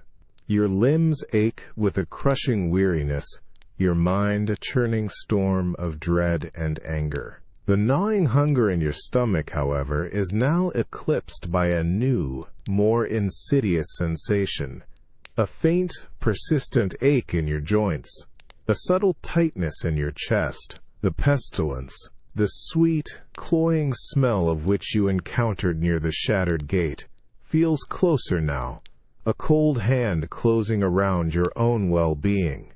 Your bare feet, numb and protesting, carry you instinctively towards the infirmary, the monastery's small, secluded wing dedicated to the sick and ailing. It's a place that should offer care, comfort, a final refuge for those succumbing to illness. You move with a grim determination, the knowledge of the abbot's treachery driving you forward, pushing aside the growing unease in your own body. You push open the heavy, creaking door to the infirmary. A wave of damp, frigid air washes over you, carrying with it a new, distinct smell. It's not the sickening sweetness of rot, nor the metallic tang of fear, but a heavy, medicinal aroma, a faint, lingering scent of dried herbs and antiseptic liniments, mixed with something else, something cloying and sickly, the undeniable smell of unwashed bodies and lingering illness. It's the scent of a room that held suffering, and then, slowly, silently, accepted death. The infirmary is a long, narrow room, lined with empty cots.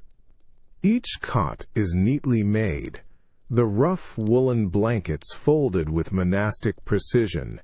It's the neatness that chills you most. Too orderly, too clean, for a place that should have been filled with the chaos and distress of a plague-ridden monastery.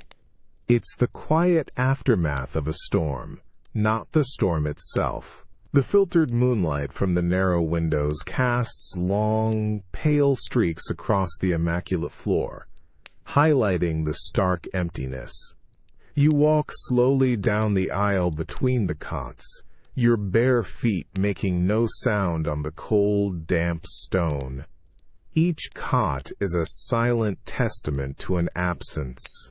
You reach out and touch a woolen blanket on the nearest bed. It feels strangely cold, not just from the ambient temperature, but with a deeper, more pervasive chill that seems to emanate from the fabric itself, as if it has absorbed the cold essence of illness and death. You withdraw your hand quickly, a shiver running through your body that has nothing to do with the winter air. Then you notice it. On the stone floor, directly beneath one of the empty cots, a small, dark stain. It's almost imperceptible in the gloom, but its presence is unmistakable. Not dirt, not spilled water, but a deep, reddish-brown mark, dried and crusted, like a forgotten ancient wound. You kneel, your fingers hovering inches above the stain. The air around it is subtly colder and carries a faint, sour tang that pricks your nostrils, a truly sickening odor of old blood and bodily fluids. It's a raw, brutal mark, a final, physical scream from someone who lay here, abandoned, suffering, and then passed away, leaving only this dark, indelible scar on the cold, unforgiving stone. This isn't a place of healing or even peaceful passing. It's a silent, desolate chamber where the last cries of the dying went unheard, their final moments spent in cold, damp agony, leaving behind only the evidence of their pain. The neatly made cots, the ordered blankets, the stark emptiness, they all combine to form a horrifying tableau of absolute neglect, a chilling testament to how utterly alone each monk was when the pestilence, perhaps brought in by the treacherous abbot himself, came to claim them. Their faith didn't protect them from suffering. It only ensured their final moments were spent in isolation, with only the damp chill of the infirmary as their witness. The damp chill of the infirmary intensifies, clinging to your coarse woolen robe, making your teeth ache. The heavy medicinal smell, now laced with that faint, sour tang of old blood, prickles at your nostrils, a constant reminder of the suffering that transpired here. Your own joints ache, a subtle, creeping discomfort that whispers of the pestilence you can almost feel settling in your own body. The neatly made cots, each a monument to a forgotten agony, stretch before you in the oppressive gloom, mocking the silence with their stark order. You walk slowly down the aisle, your bare feet making no sound on the cold, damp stone. Your gaze sweeps across the empty beds, each one a stark white canvas against the profound darkness, searching for any disruption, any sign of a final desperate struggle. The moonlight from the narrow windows offers only faint, pale streaks, barely illuminating the pervasive gloom. You reach the far end of the room, near a small, recessed alcove where the infirmarian would usually prepare poultices and tinctures. And there, on the last cot, you notice something different. The blanket, unlike all the others, is not perfectly folded. It's slightly rumpled, pushed aside, as if someone had just risen, or more likely, had been violently tossed in their final throes. Your breath catches. You step closer, your heart thudding a frantic rhythm against your ribs. Underneath the rumpled blanket, Partially hidden from view, you see a small, dark object. It's a personal crucifix made of simple iron, not large or ornate, but small enough to be held tightly in a clutching hand. It lies on the cot's thin mattress, its surface dull, almost black, with age and constant handling. But as your eyes adjust to the dim light, you notice something else about it. The edges of the iron are not smooth. They are visibly worn, almost polished in places, as if rubbed continuously by anxious fingers. And near its base, where the tiny iron Christ figure is affixed, a delicate, almost invisible shimmer catches the scant light. You reach out, your fingers trembling slightly, and gently lift the crucifix. The iron feels unnaturally cold against your skin, a bone-deep chill that seeps into your fingertips. And then you see the shimmer clearly. It's a faint, almost translucent film clinging to the surface of the iron, especially in the hollows and crevices of the Christ figure. It's not ice nor dust. It's a delicate crystalline residue, faint and barely there but unmistakably present. It looks like dried condensation, but with a strange, almost ethereal quality, catching the moonlight in a morbid dance. You bring the crucifix closer, an inexplicable urge compelling you. As you do, a faint, almost imperceptible scent reaches you, rising from the cold iron. It's the faint, sweet, warm aroma of human breath, stale and distant, yet undeniably there, mingled with the faint, sharp tang of old sweat. It's the ghost of a breath, an echo of a life. And then you realize, this crystalline residue, this faint, sweet scent, it's the lingering vapor of a final exhalation, a last, desperate gasp for air, trapped and solidified on the very object of their faith. Someone lay here, on this cot, clutching this crucifix, enduring the slow, agonizing grip of the pestilence. Their hand, their lips, their final fading breath, pressed against this symbol, pouring out their last prayer, their last hope, their last plea.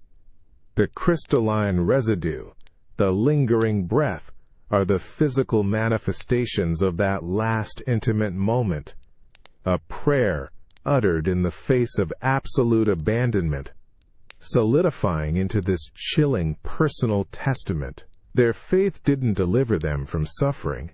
It merely offered them a cold iron object to hold, as their final fading breath became a frozen whisper of devotion, utterly alone in the crushing silence of the infirmary. And now you hold that same cold iron, feeling the weight of that unheeded, agonizing prayer. The cold iron of the crucifix still sears your fingers, a constant reminder of the unheeded final prayers in the desolate infirmary. The damp chill clings to your habit, and the subtle ache in your joints whispers of the encroaching pestilence, a new, insidious fear settling deep within your weary body. Your mind, however, is now consumed by a burning, desperate need for answers, for understanding the insidious rot that devoured this monastery from within. The abbot's betrayal, the horrifying words on that parchment, "He came from within, the shepherd led us," they twist in your thoughts, a brand of horrifying truth that drives you towards the one place that held the accumulated knowledge of centuries, the great library. You push open the massive, heavy oak doors to the library, their groan echoing unnaturally in the profound silence, a sound too loud, too prolonged. The air here is thick and heavy, a suffocating mixture of aged parchment, dry dust, and something else. A faint, almost metallic tang, like old iron or rust, strangely acrid, utterly alien in this hallowed space. Towering shelves, laden with countless volumes, stretch upwards into the oppressive gloom, a dizzying maze of forgotten wisdom and ancient secrets. Moonlight, weak and watery, struggles through the high arched windows, casting long, distorted shadows that dance between the silent rows of books, making each spine seem to lean in, to watch. Your gaze sweeps across the familiar, comforting spines of theological texts and illuminated histories, once a source of solace. But you're not looking for comfort now. You're searching for something hidden, something secret, a darkness whispered about but never truly seen, a truth more profound than any revealed text. Your bare feet pad silently down a narrow aisle, away from the main reading area, towards a rarely used corner where forgotten tomes were sometimes left to gather dust. Here, the shadows are deeper, thicker, clinging stubbornly to the stone walls, as if afraid to let go. Your fingers run along a row of nondescript, leather-bound books, their surfaces cold and dry, feeling for any anomaly. Then, your hand brushes against something unexpected. Not the familiar feel of wood or leather, but a loose stone in the wall, subtly out of place, almost imperceptible. You press it, a faint, grinding click, and a narrow, hidden recess slowly grinds open, exhaling a puff of stale, impossibly cold air that carries a distinct, sharp, almost sulphurous smell, like forgotten crypts and buried secrets. Within, on a small, dusty shelf, lies a single, anomalous book. Its binding is plain, almost crude, made of dark, unadorned hide, devoid of any title, any mark, any sign of origin. It feels ancient, untouchable. You reach in, your hand trembling with a mix of dread and morbid curiosity, and pull the book out. The hide of its cover is rough, almost scaly, unexpectedly clammy and repellent to the touch, as if a living, malevolent thing had once been bound within its pages. The air around it feels denser, colder, imbued with a silent, heavy malevolence. You open it, slowly, carefully, the ancient hinges groaning softly, like a pained whisper. The pages within are thick, stiff vellum, and the script is not Latin, not any language you recognize, but a complex, angular, utterly alien series of symbols, yet disturbingly familiar from the abbot's scratched book of heresies. There are no illustrations, only endless, tightly packed lines of this foreign script, each character like a coiled serpent, ready to strike, radiating an unsettling, ancient power. As your fingers, almost against your will, trace one of the strange, jagged characters, a faint, metallic taste floods your mouth, sharper than before, like fresh blood on your tongue, mixed with a chilling, electric tingle that courses through your entire arm, spreading outwards, a cold fire. The electric tingle still courses through your arm, a cold fire spreading from your fingertips where they touch the forbidden script. The metallic taste in your mouth, sharp like fresh blood, intensifies with every beat of your frantic heart. You clutch the crude, hide-bound book in your trembling hands, its surface still clammy and repellent. The alien symbols on the vellum pages, intricate and angular, no longer feel merely foreign. They seem to shift, to vibrate with an unseen energy, as if the very act of seeing them begins to unlock a deeper, more profound, and utterly horrifying meaning directly into your mind, bypassing language itself. A wave of dizzying clarity washes over you, cold and brutal. These aren't just symbols. They are fragments of a truth, an understanding of the universe that twists everything you have ever known, everything you have ever believed, into a grotesque parody. The comforting structures of faith, of divine order, of a benevolent God watching over humanity, begin to fracture, to crumble around you. This book, this hidden, forbidden knowledge, isn't simply heretical. It's an undeniable, terrifying revelation of a reality far colder, far more indifferent, and infinitely vaster than any human mind was ever meant to comprehend. The cold in the library deepens, no longer just the winter chill, but a cosmic cold, emanating from the abyssal truth unfurling before your eyes. You feel the ancient stone of the monastery itself groaning, not under physical stress, but under the weight of this shattering revelation. The shadows clinging to the towering bookshelves no longer seem menacing. They are merely echoes of a true fundamental darkness, the raw, empty void that predates light, predates life, predates even time itself.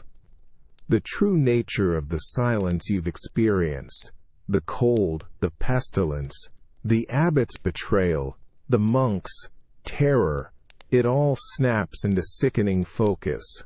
These weren't isolated horrors.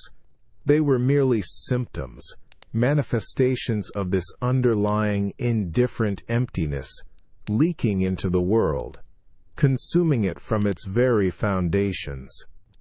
You see it now, not with your eyes, but with a horrifying, unbidden clarity in your mind, a crack in the foundation of the world.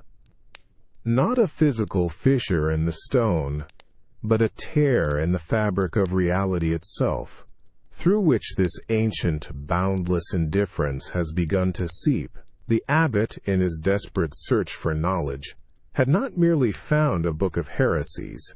He had stumbled upon this crack, and in his terror, in his attempt to control or even profit from it, he had inadvertently widened it, allowing the cold, consuming truth to pour into his sanctuary, devouring his flock one by one. His betrayal wasn't just about bread. It was about the desperate, futile attempt to protect himself from a revelation so absolute, so devastating, that it shatters the very concept of protection. You squeeze your eyes shut, trying to block out the overwhelming, icy understanding, but it's already seeped into your soul. The metallic taste on your tongue is no longer just fear. It's the taste of a universe stripped bare, of a truth so raw it bleeds. You are no longer merely in a deserted monastery. You are standing at the precipice of an abyss, the cold breath of cosmic indifference washing over you, an endless watching void. The monks didn't just die. They faded, consumed by a darkness that was always there, lurking beneath the thin veneer of belief, waiting for the opportune moment to reveal itself, to reclaim its own. And now, you are left holding the key to that terrifying truth, the sole witness to a reality far more terrifying than any demon, more profound than any sin. Faith didn't protect them, not because it was weak, but because it was merely a fragile illusion, built upon a foundation that was always, fundamentally fractured. The crack in the foundation of the world, that cosmic indifference, still resonates in your mind, a chilling truth that eclipses all others. But here now, under the brutal glare of a merciless sun, a more immediate, physical reality commands your every sensation. A searing, relentless heat presses down on your back, heavy and unforgiving, a weight that feels as solid as the stone walls of the monastery, yet far more pervasive.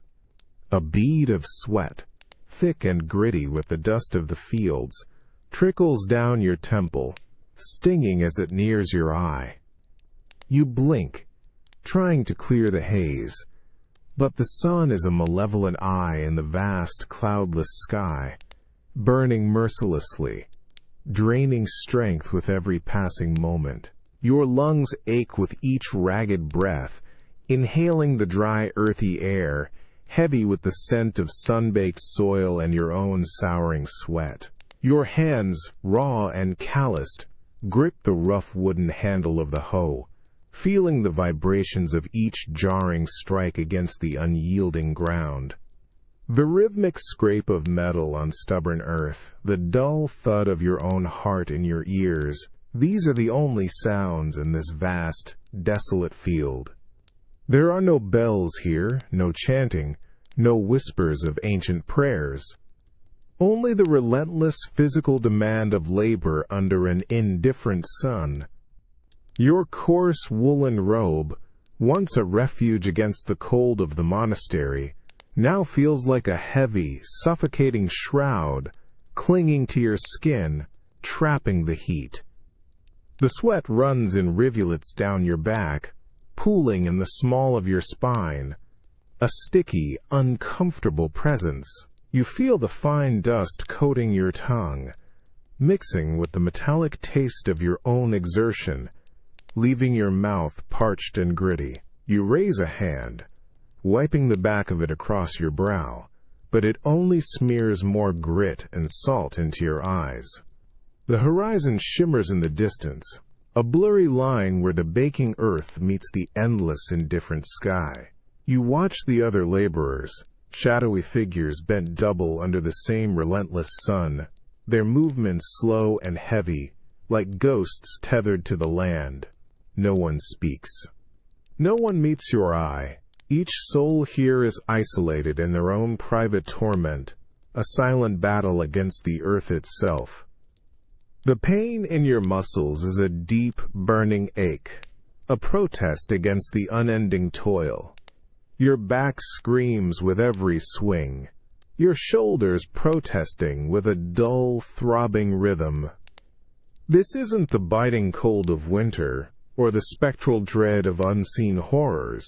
It's the grinding, physical reality of an existence stripped bare, where survival is measured in agonizing swings of a hoe, under a sun that offers no warmth to your spirit, only relentless, unforgiving heat to your flesh.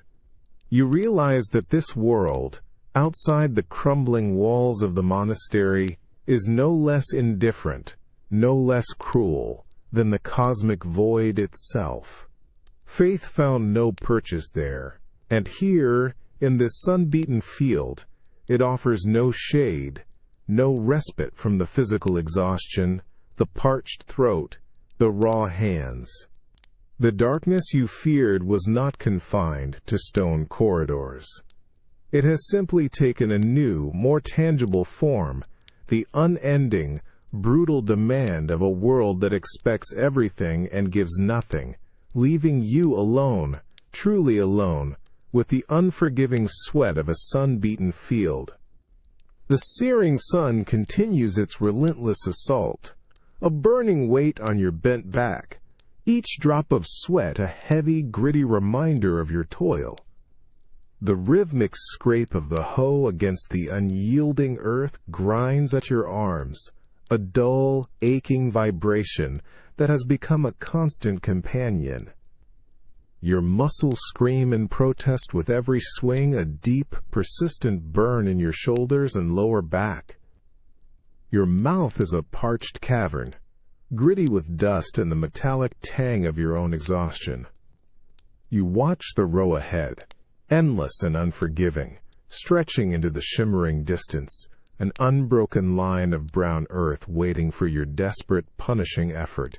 You try to focus, to find some rhythm in the monotonous task, but your mind feels dull, slow, weighted down by the heat and the ceaseless ache. Your eyes, squinting against the blinding glare, dart to the other figures in the field, bent and broken under the same cruel sun. They are shadows of men, moving with a weary, practiced slowness, their faces obscured by dust and grim determination. There are no greetings, no shared glances, no comfort in their presence. Each one is alone, lost in their own private battle against the earth, a silent testament to the solitary struggle for mere existence. The dust kicked up by your hose stings your nostrils, filling your lungs with a dry, choking sensation. You feel the rough, splintered wood of the handle digging into your palm, chafing the skin, raising blisters that will soon burst and bleed. This isn't just work. It's an act of penitence, a harsh physical mortification of the flesh, but without the spiritual release. There is no prayer here, no divine intervention. Only the raw, demanding reality of the soil, the sweat, and the endless horizon. The concept of a heavenly kingdom, once a distant comfort, now feels like a cruel jest, a whispered lie against the brutal truth of this baking earth. You push the hoe down again, feeling the jarring shock up your arms, the resistance of the stubborn ground. This is the only kingdom you know now, a kingdom of dirt and pain, where every moment is a demand, every breath a struggle. The promise of salvation, of divine grace, seems utterly hollow, mocked by the unforgiving sun and the endless rows of tilled earth. You realize with a crushing certainty that the darkness they feared in the monastery wasn't banished by these fields, it simply transformed. Here, it is the endless, silent grind, the futile toil for a harvest that might never truly come, for a reward that is perpetually out of reach, a kingdom that forever remains just beyond the shimmering, distant horizon. You are alone, truly alone, with the relentless, unyielding demands of this desolate, indifferent world. The searing sun on your back, the burning ache in your muscles, the gritty taste of dust, all of it recedes, replaced by a sudden, profound cold that washes over you. You've stumbled from the brutal glare of the fields into the deep, unyielding chill of the monastery's crypt. The air here is impossibly heavy, thick, with a scent of ancient, undisturbed dust, damp earth, and a faint, sweet decay, more mineral than organic, like the ghost of forgotten flowers. Your lungs ache with the shift, each breath a painful gasp of frigid air. The ceaseless physical torment of the world outside is exchanged for a new kind of chill, one that seeps into your very spirit. Your bare feet, numb from the previous heat and now instantly frigid on the rough-hewn stone, scuff softly, the sound swallowed immediately by the oppressive silence. The crypt is a low vaulted chamber, a labyrinth of shadows where weak, watery moonlight struggles to penetrate from high, grated windows. It's a place of reverence, where the remains of holy men, saints, and founders are interred, a tangible connection to the sacred past. Now, it feels like an abandoned tomb, echoing only with the frantic thrumming of your own heart. Your eyes, burning from exhaustion and the change in light, scan the rows of niches carved into the stone walls. Each holds a small ornate reliquary, some of tarnished silver, others of carved wood, all covered in a thick, undisturbed layer of gray dust. They stand as silent sentinels, forgotten guardians of the monastery's lost sanctity. You move slowly, drawn deeper into the cold, your fingers trailing across the rough stone, the chill seeping into your fingertips. You stop before a particular niche, larger than the others, at the very heart of the crypt. It's the reliquary of the monastery's patron saint, usually illuminated by a small votive lamp, a focal point of prayer. Now, it is utterly dark, indistinguishable from the other shadows. As you draw closer, a more profound cold emanates from it, a distinct, dry chill that feels different from the ambient dampness of the crypt. You reach out, your fingers brushing against the tarnished silver casing. It's not just cold. It feels brittle, almost hollow. A gasp catches in your throat. The ornate latch, usually secured with a blessing, is broken. Not just opened, but snapped, as if wrenched apart by desperate, violent hands. The reliquary door hangs ajar, a small, dark maw against the stone. Your eyes peer into the shallow cavity. Inside, where the revered bone of the saint should lie, gleaming faintly, there is nothing but a small pile of fine, inert dust, gray and lifeless. You reach a trembling finger into the open reliquary. Your touch feather light on the powdery remains. The dust feels impossibly dry, utterly cold, a tangible absence of life, of power, of even memory. It's just dust.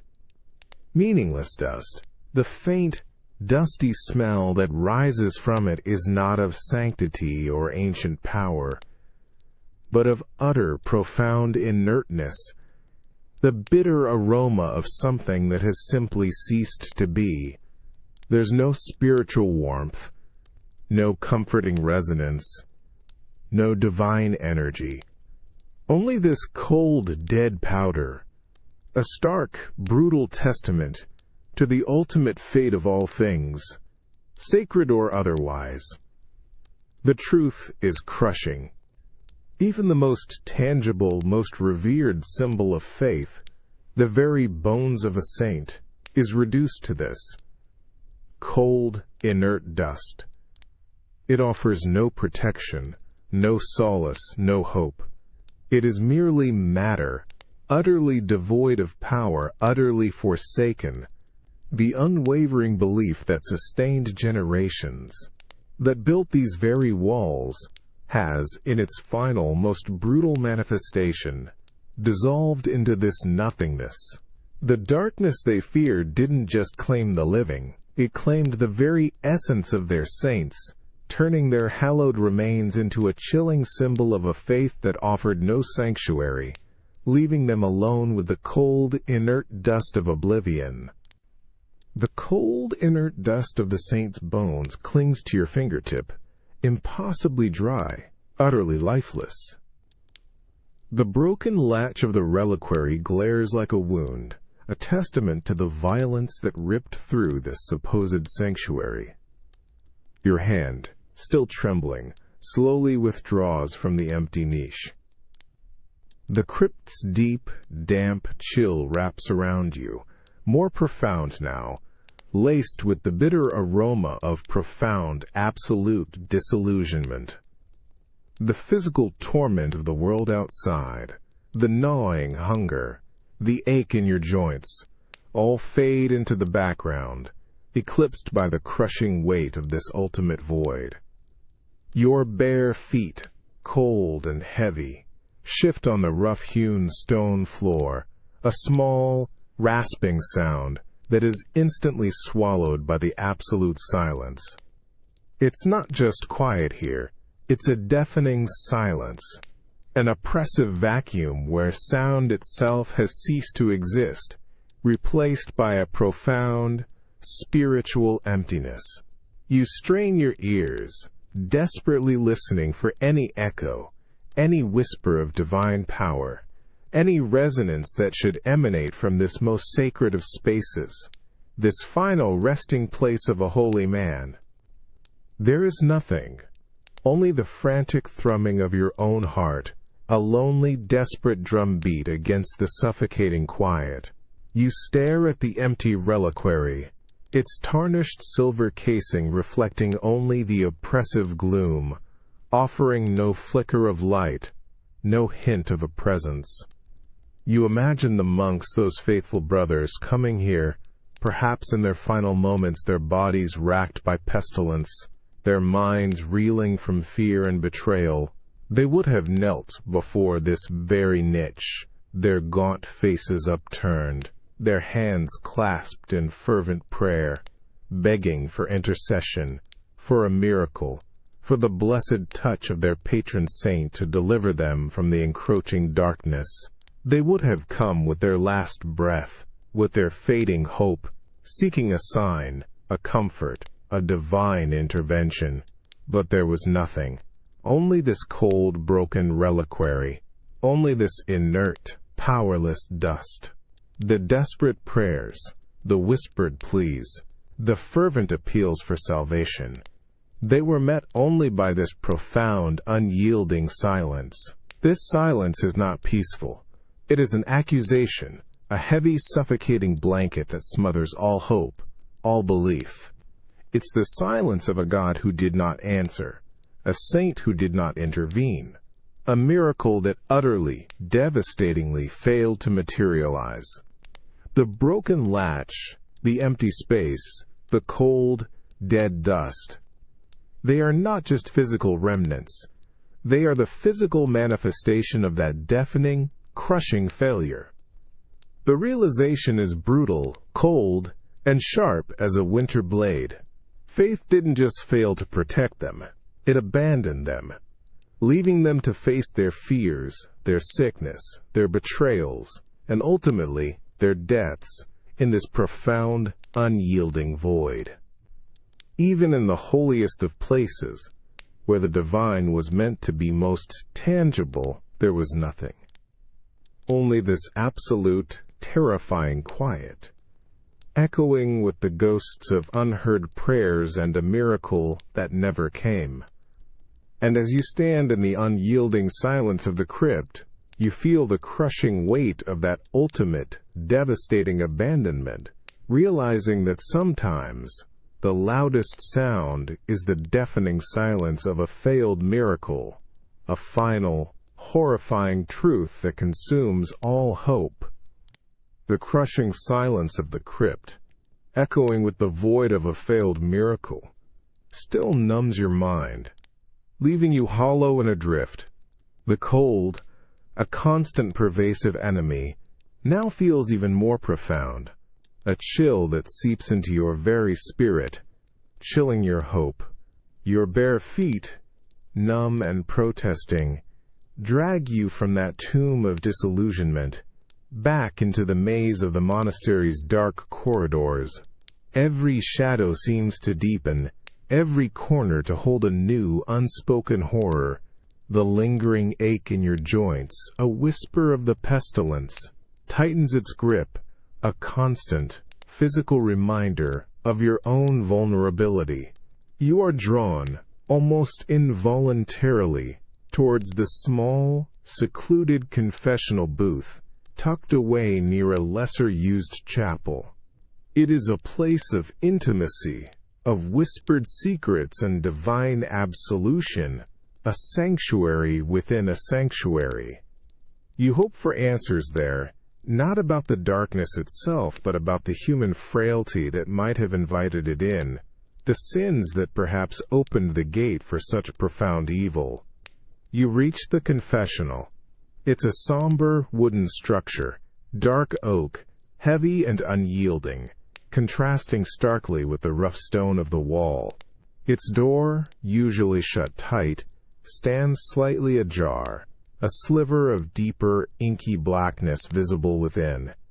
The air here is different, not the damp decay or the sulphurous chill, but a stale, close aroma, a heavy mixture of old wood, beeswax, and a faint, almost sweet, cloying scent you can't quite place, yet it prickles the back of your throat, bringing a faint, unsettling tremor. You push the door inward slowly, the ancient hinges groaning, a sound like a pained exhalation. You slip into the penitent's side, the small, enclosed space instantly feeling suffocating, colder than the corridor outside. You kneel on the rough, worn kneeler, its surface cold and hard beneath your bare knees, bearing the indentations of countless hours of silent prayer and confession. The darkness inside is absolute, broken only by the faintest sliver of moonlight filtering through a narrow crack in the booth ceiling, doing little to alleviate the gloom. You lean forward, pressing your ear against the thick, ornate wooden grill that separates you from the priest's side. The wood is cold, rough beneath your fingers, carrying the lingering smell of unsaid words. You strain your senses, expecting nothing but silence, but you catch a faint, almost imperceptible whisper of air from the other side, a subtle draft that chills your breath. As you press closer, a new scent emerges from beyond the grill, rising subtly above the stale wood. It's a faint, metallic tang, like old iron or rust, but underneath it, something else. A bitter, almost acrid smell, like dried, raw sweat mixed with something sour and deeply unpleasant. A profound, lingering odor of shame and profound remorse. You reach out, your fingers touching the thick, cold iron bars of the grill. One of them is not smooth like the others. It's rough, deeply scratched, almost gouged, as if someone had clawed at it, desperately, frantically, for a long, agonizing time. The raw, jagged grooves cut into the metal are not old. They feel strangely fresh, sharp and painful to the touch. It's a mark of physical torment, an echo of a desperate, unheeded plea for deliverance. This isn't just an empty confessional. It's a monument to a brother's unbearable sin, whispered here in the dark, but met not with absolution, but with this chilling, metallic silence, this brutal, physical scarring. The darkness they feared wasn't just external. It was the sin festering within, unconfessed, unforgiven, pressing so hard against the barriers of faith that it left physical marks of its torment, leaving them utterly alone with their guilt, with only the cold, unyielding grill to bear witness to their final agonizing whisper of a broken soul. The raw, gouged iron of the confessional grill bites into your fingertips, the sharp edges a physical echo of the agony etched into its surface. The bitter, acrid smell of dried sweat and profound remorse, trapped within the suffocating wooden box, fills your lungs, making your stomach clench. You still kneel on the worn, unforgiving kneeler, your own bare skin cold against the wood. As the silence deepens around you, heavier, more profound than any you've yet encountered. This isn't the silence of abandonment or failed miracles. It's the silence of unheeded absolution, a chilling void where forgiveness should have been. Your eyes, stinging from exhaustion and the pervasive gloom, peer through the ornate grill, into the impenetrable darkness of the priest's side. You strain to discern any shadow, any faint outline of the one who sat there, listening, judging, or perhaps simply failing to cleanse. But there is nothing, only the absolute, consuming black, reflecting back the terrible truth of an empty chamber, a profound absence of spiritual authority. You run your fingers once more over the deeply scarred iron bars. The grooves are not old, not smoothed by time. They feel rough, fresh. The raw violence of a desperate hand pressing, scraping, digging, against the very barrier meant to contain a whispered sin, to deliver it from the soul. This wasn't a fleeting moment of despair. This was a prolonged, frantic struggle, a soul battling an internal darkness so immense, so suffocating, that it physically tore at the fabric of its only hope for release. The act itself speaks volumes, a silent scream of a confession that could not be uttered, or, worse, was utterly rejected. The smell intensifies around you, that acrid, sour tang, becoming almost unbearable, clinging to your habit, to your skin, seeping into your very being. It's the stench of an unconfessed sin, a spiritual putrefaction that has nowhere to go, no absolution to wash it clean. It hangs heavy, an unholy incense, a burden that has permeated the very wood and iron of this sacred place, staining it with an indelible spiritual filth. This confessional, meant to be a conduit for grace, has become a tomb for a soul's unpurged torment, a silent witness to a darkness that defied all cleansing. You pull your hand away from the scarred grill, a shiver running through your body that has nothing to do with the physical cold. This isn't just about a brother's sin. It's about a darkness so profound that even the ultimate sacrament of penance, the whisper of a confession, the divine promise of absolution, proved utterly powerless against it. It highlights the terrifying limits of faith itself, revealing a corruption so deep it could not be purged, only contained, only endured in agonizing silence. The true horror of this place, you realize, isn't just the visible signs of death and betrayal, but this invisible, unyielding spiritual burden. This is the weight of a darkness that cannot be cleansed, a sin that has festered, growing in power until it consumed the very means of its purification.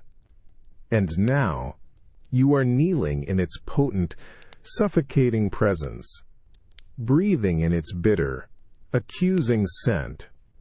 The monastery, from the abbot's treachery to the broken saint, was not just abandoned to external fears, it was left to rot from within, by a darkness so immense that even the act of confession, the whispered hope of divine mercy, became just another agonizing, futile torment, a testament to an unforgivable stain on the soul.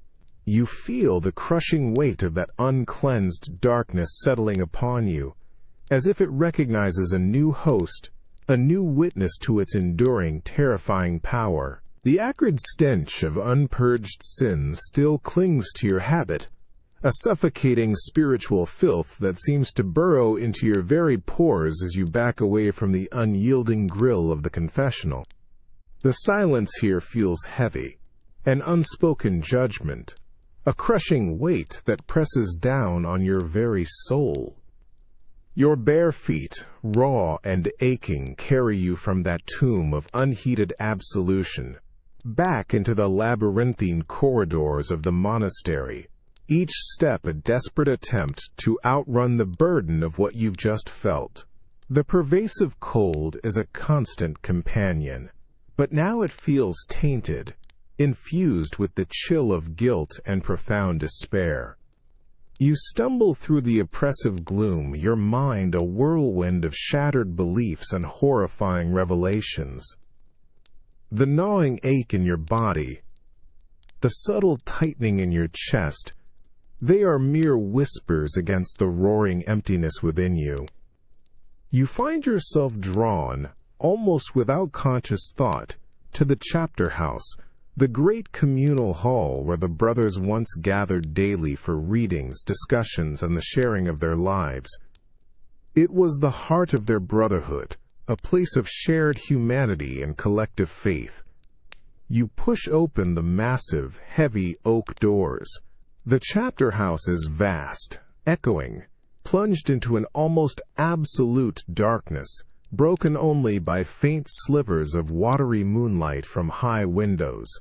The air here is different, not the cloying sweetness of decay, nor the metallic tang of fear, nor the acrid sting of sin, but a profound earthy smell of ancient wood and damp stone, imbued with a faint ghost-like aroma of beeswax and old parchment, a memory of 1,000 quiet gatherings. You move slowly into the room, your eyes scanning the rows of long, heavy wooden benches that line the walls, each one polished smooth by centuries of daily use. They sit in stark, silent rows, waiting for a congregation that will never return.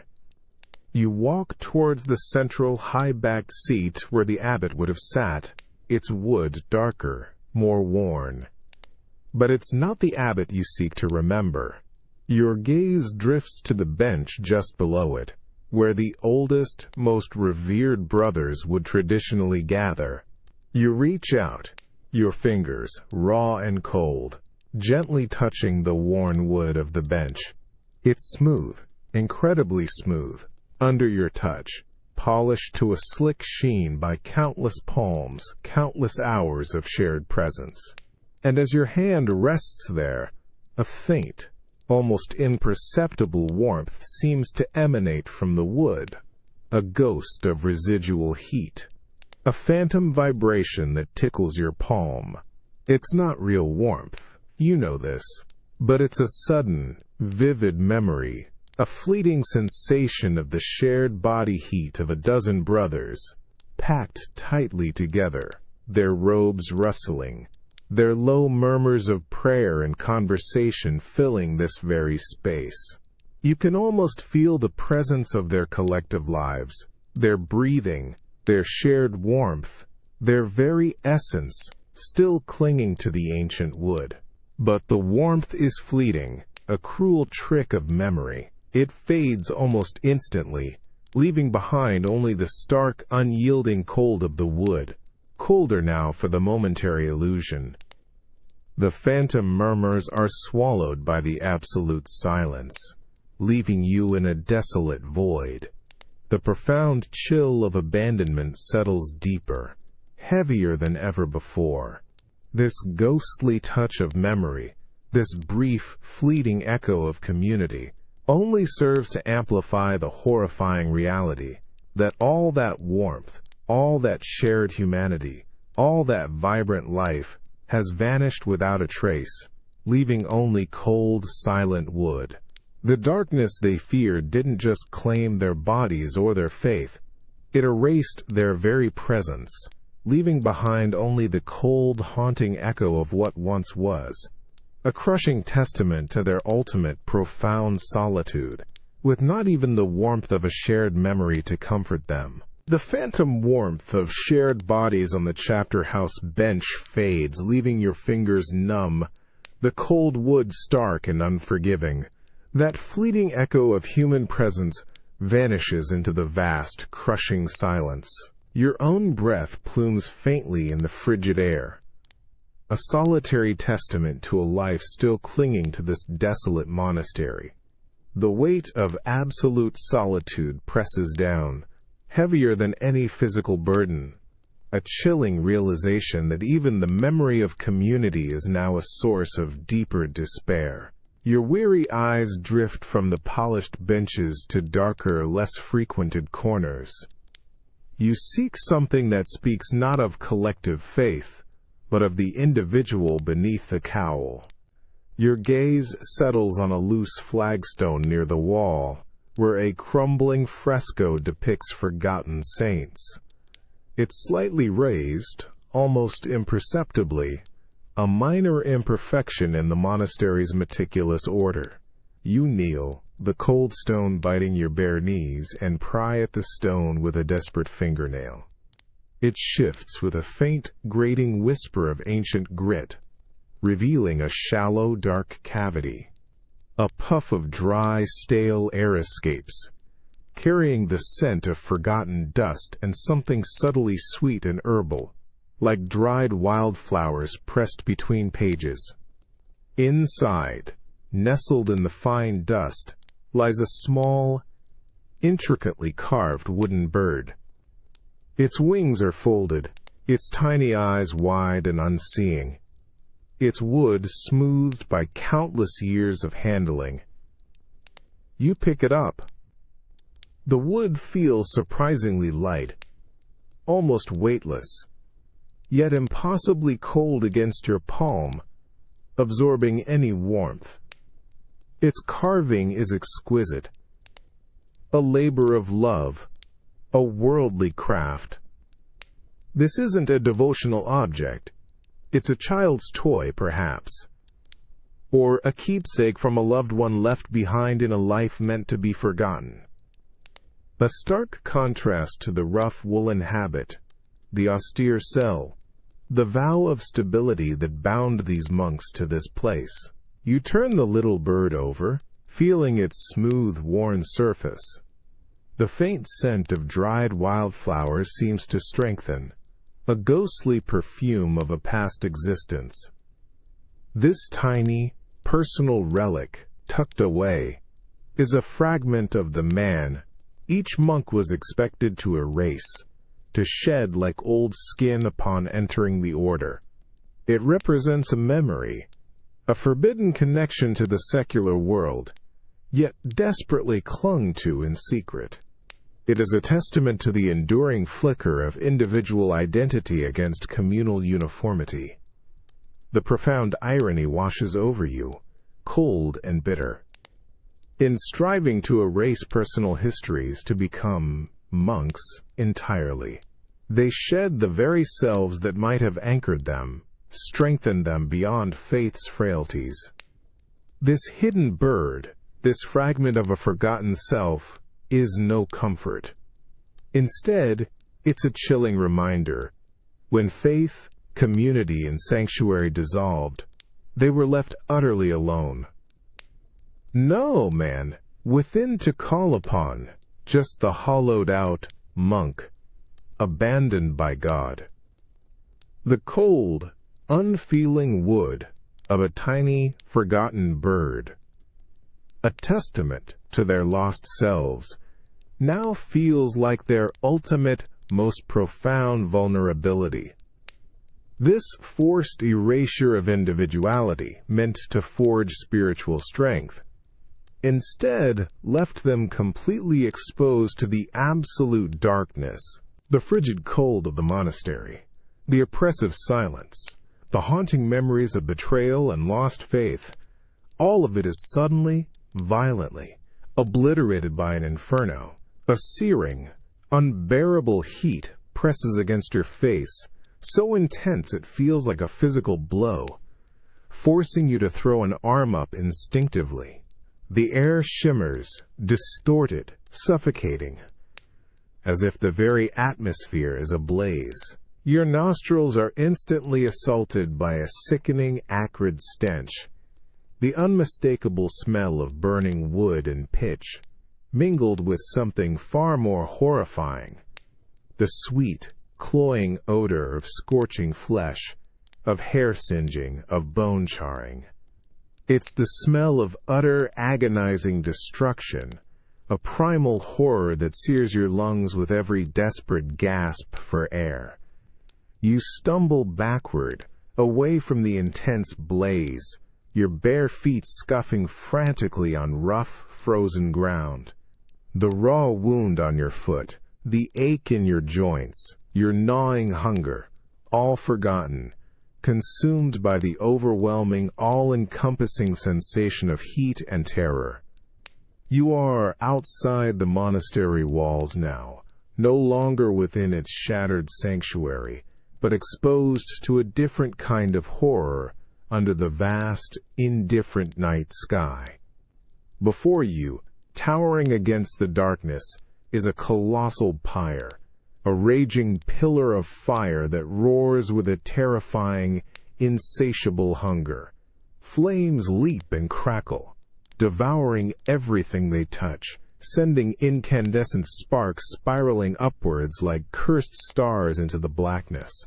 The intense light it casts pulsates, making shadows dance wildly, throwing grotesque, fleeting images onto the snow-covered ground.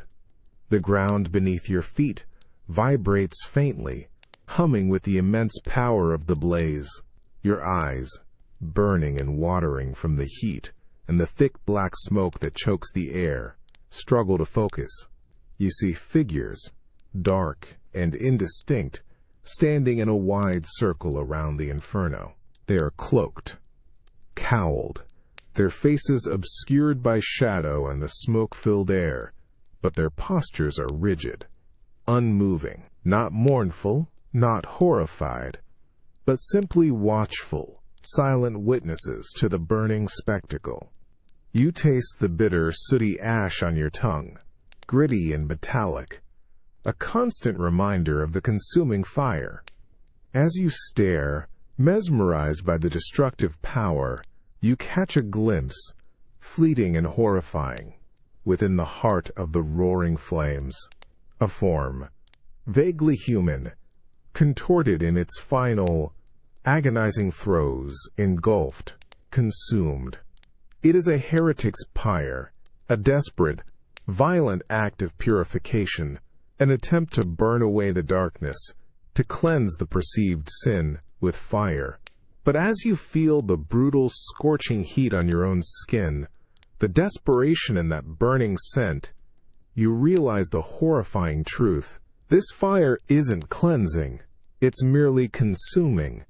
It's not banishing the darkness, it's simply another manifestation of it, another form of profound, agonizing oblivion. The sheer, overwhelming heat is a torment, burning away all thought, all reason. It leaves you with nothing but the raw, visceral sensation of burning, a physical echo of the spiritual desolation you found within the monastery walls. The darkness they feared wasn't just cold and silent. It was also this roaring, consuming fire, a desperate, futile attempt by humanity to purge an evil that simply reshapes itself, leaving behind only ash and the indelible stench of fear and destruction. And as you stand, feeling the radiant, unbearable heat, you realize that this inferno is not an end. It's just another terrifying, all-consuming aspect of the same profound, unyielding darkness. The roaring heat of the pyre presses against you, a tangible wall of fire and searing air, its brutal intensity burning away all other sensations. The sweet, cloying stench of burning flesh and wood fills your lungs, sickening and primal. You taste the gritty ash on your tongue, a bitter reminder of utter destruction. Your eyes, watering and stinging from the smoke, are riveted to the heart of the inferno, where a vaguely human form writhes, consumed. This is not cleansing fire. It is pure, agonizing oblivion. You stumble backward, away from the immediate heat, your bare feet scuffing on the frozen ground, seeking some impossible refuge. The figures in the wide circle around the pyre remain motionless, dark, cowled silhouettes against the incandescent blaze. Their silence is chilling, not the passive quiet of the monastery, but an active, complicit stillness, a profound indifference that feels as cold and unforgiving as the abyss itself. They are witnesses, but not mourners. Your gaze, frantic and desperate, snaps from the immolation to the faces of these silent observers. Their cowls obscure their features, but the flickering, hellish light of the pyre dances across their robes, catching the subtle movements of their heads. Their shared, unwavering focus on the burning form. You instinctively recoil, a shiver running down your spine that has nothing to do with the freezing air. You recognize the familiar cut of their habits, the coarse weave of the wool, even in the distorted light. They are monks, your brothers. As you stare, a small gap appears in the circle, a momentary shift in the ranks. And then you see it, a face, illuminated for a horrifying, fleeting moment by the searing light of the pyre. It's gaunt, streaked with ash and sweat, but unmistakable. The abbot, his eyes fixed on the burning form, are not wide with terror, not filled with sorrow. Instead, there is a strange, unsettling serenity, a profound, almost beatific calm that distorts his features into a grotesque parody of divine peace. His lips are parted, not in a scream, but in a silent, unwavering expression of profound conviction. A horrifying realization, cold and brutal, washes over you, deeper than any chill. This isn't just a pyre for a heretic. This is a deliberate, orchestrated act of purging, born of the same fear, the same darkness, the same cosmic indifference that consumed the monastery from within. The abbot, the betrayer, is here. He is not the condemned, but the orchestrator. And in his eyes, fixed on the dying flames, you see not God, not mercy, but the terrifying reflection of a faith twisted into a monstrous engine of destruction, a profound and horrifying certainty that this act is not only righteous, but necessary. The air around you feels impossibly heavy, suffocating. The burning stench, the searing heat, the chilling silence of the monks, and the serene, terrifying gaze of the abbot, it all coalesces into an unbearable truth. The darkness they feared was not just an external entity or an internal sin. It was the very fanaticism of their faith, corrupted and weaponized, turned inwards, devouring its own. They weren't abandoned by God. They were consumed by their own twisted understanding of His will, by a desperate, violent attempt to control the chaos that faith could not keep at bay. And as you stand there, bearing witness to this horrific, self-inflicted purification, you see in the abbot's serene, burning eyes the ultimate chilling truth. Sometimes, the greatest darkness comes not from a void, but from a blinding, consuming conviction that you are doing God's work, leaving you utterly alone, amidst the roaring flames, with the terrifying certainty that the sacred has become the profane, and there is no escape. The searing heat of the pyre still burns in your memory, its acrid stench clinging to your clothes, even as you stumble away from the horrific scene. The image of the abbot's serene, burning eyes, fixed on the consuming flames, is seared into your mind, a terrifying emblem of a faith twisted into monstrous fanaticism.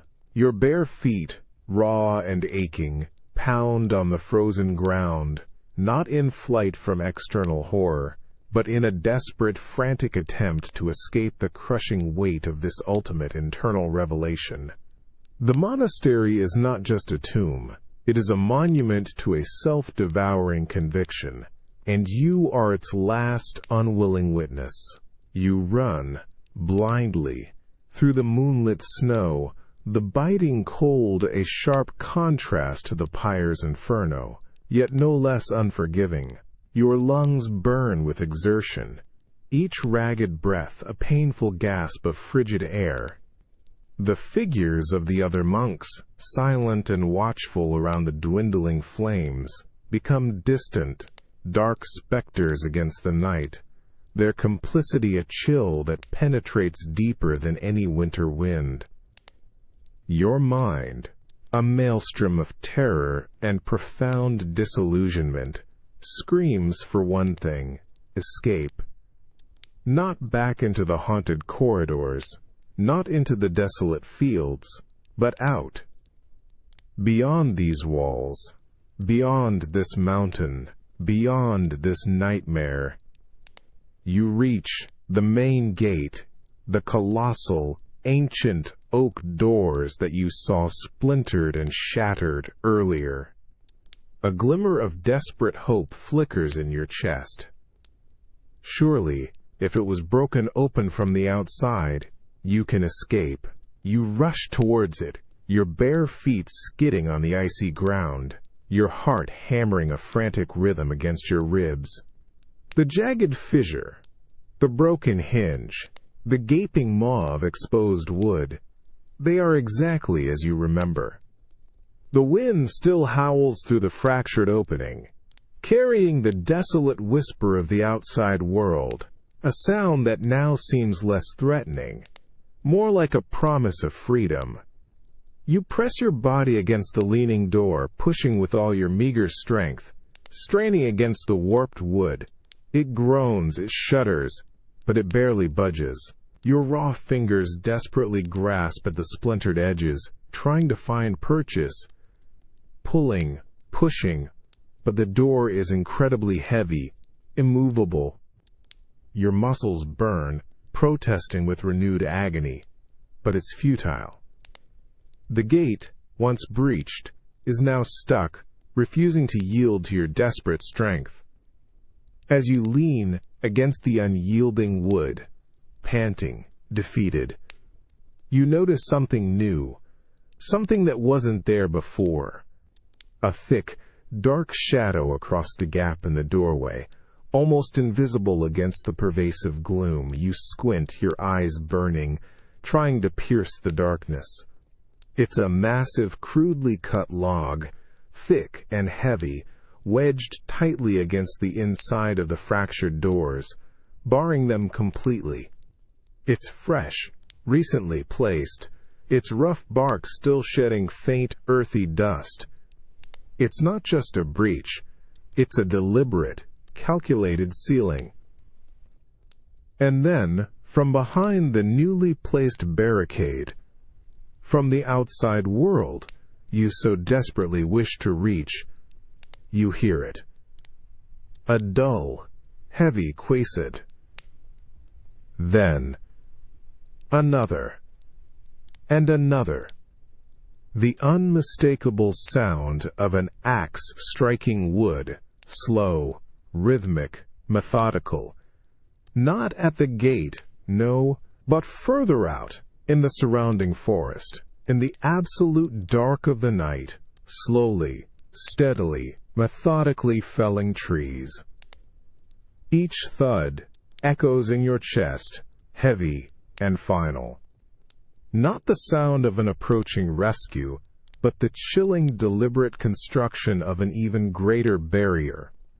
A profound, sickening realization washes over you, colder than any ice, hotter than any fire. They aren't just sealing the monastery from within. They are cutting it off from the outside, deliberately, methodically, completely.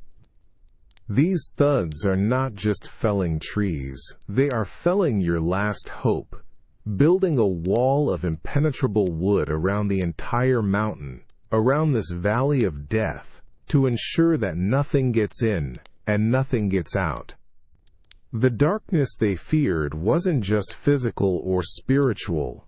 The dull, rhythmic thud of the axe against wood echoes from the dark forest outside. Each strike a heavy, deliberate blow that vibrates through the very ground beneath your bare feet. It's the sound of hope being systematically felled, tree by tree, sealing off the last impossible glimmer of escape.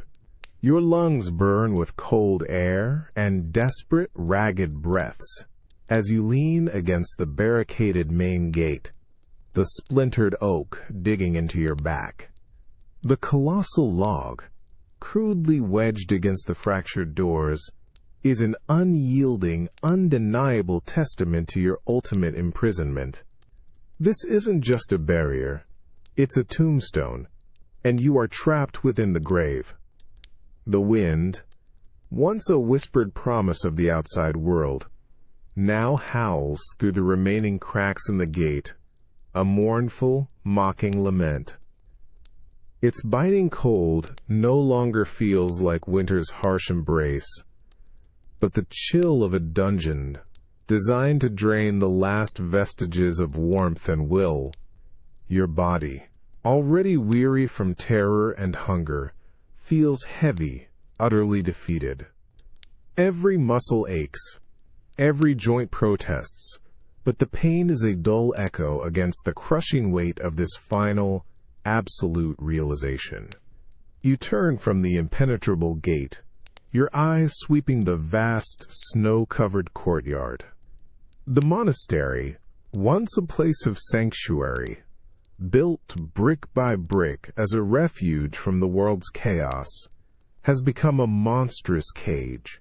The towering stone walls, designed for protection, now loom like the bars of a prison, cold and unyielding, cutting you off from everything beyond their grasp.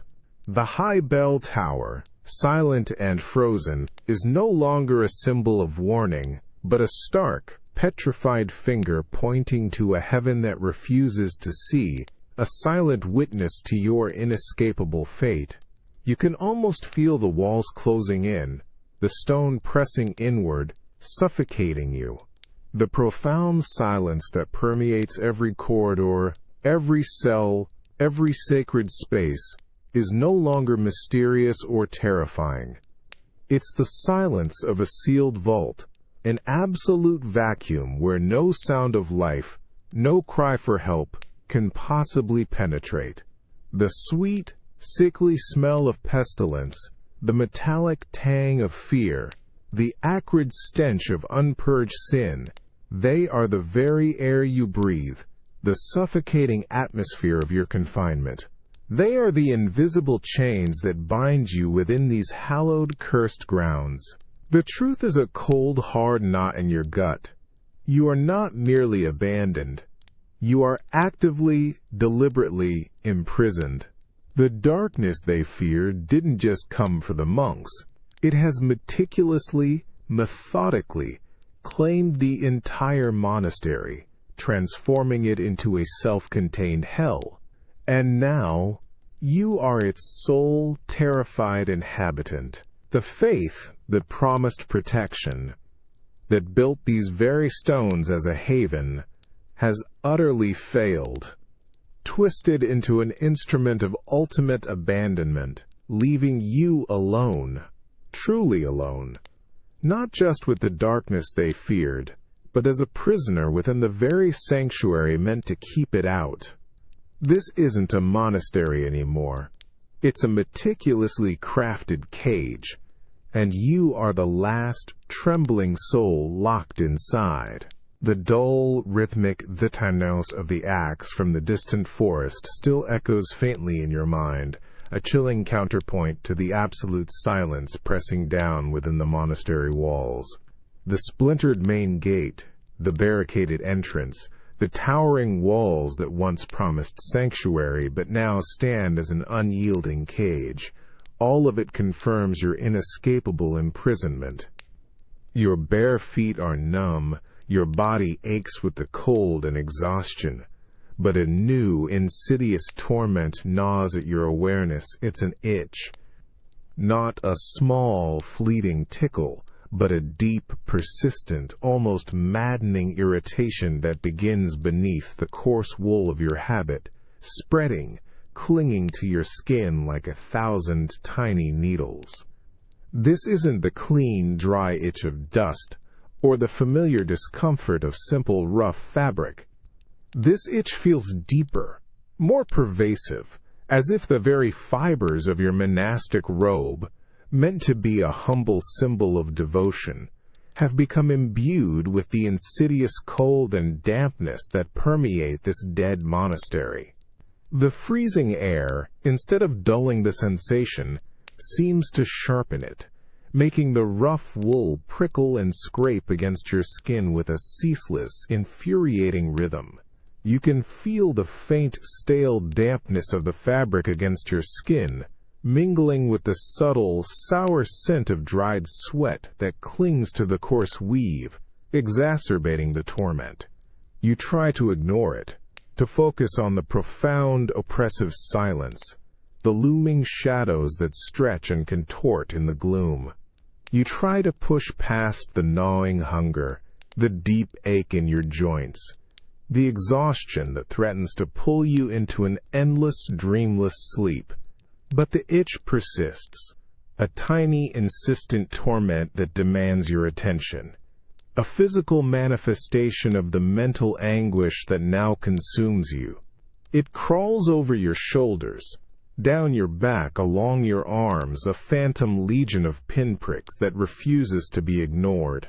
Your hand almost instinctively reaches beneath the folds of your cowl, scratching furiously at your neck, then twisting to reach the unreachable small of your back.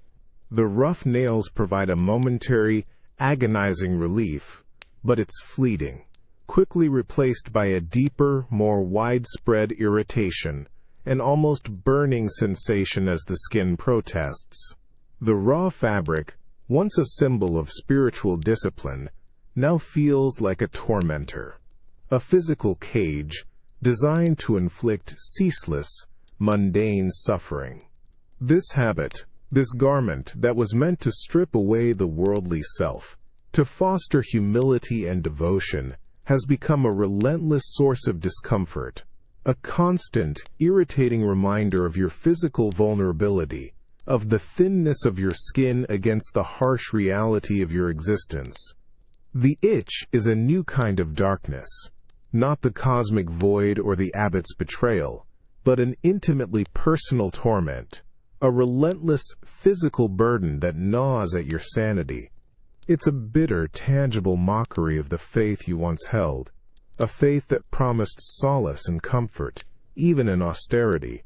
This coarse habit, meant to bring you closer to God, now feels like a physical manifestation of your ultimate abandonment, a final, unyielding skin that offers no protection, only ceaseless, infuriating torment, leaving you alone, truly alone, with the raw, constant itch of a forgotten, suffering body. The rough, unyielding wool of your habit scrapes against your skin, 1,000 tiny needles ceaselessly pricking and irritating. That deep, persistent itch, a torment that gnaws at your awareness, feels more profound now, a physical manifestation of the mental unraveling that grips you.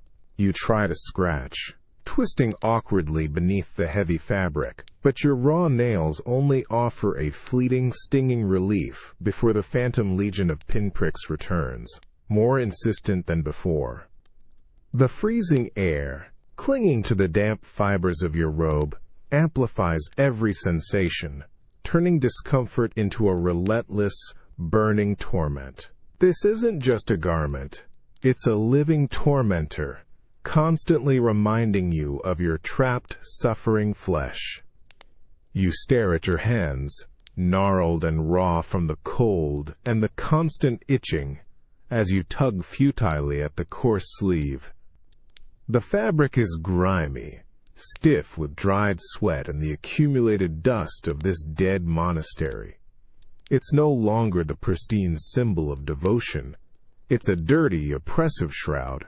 As your eyes trace the worn weave, a chilling thought pricks at your mind, sharper than any physical itch. This habit, this uniform, that was meant to erase your worldly identity, to mold you into a humble servant of God, now feels like it's erasing you entirely, not the monk, but the essential core of who you are. You try to remember your own face, the one before the cowl, before the vows, before this profound, consuming darkness. A faint, blurry image flickers, a ghost of a younger, less haunted visage, but it's distant, almost alien. The rough fabric around your face, the cowl that frames your vision, feels less like a chosen symbol and more like a permanent mask, cementing a hollow, uniform existence. You feel the cold of the monastic ring on your finger, its weight a reminder of vows taken, a life forgone. But what is left when those vows offer no solace, when that life is reduced to this agonizing, relentless irritation? The silence of the monastery, that oppressive vacuum, seems to infiltrate your very thoughts, hollowing them out. The distinct smells of ancient ink, of human decay, of unpurged sin, they are not just external. They have permeated your habit, become part of your very scent, masking any personal aroma you once possessed.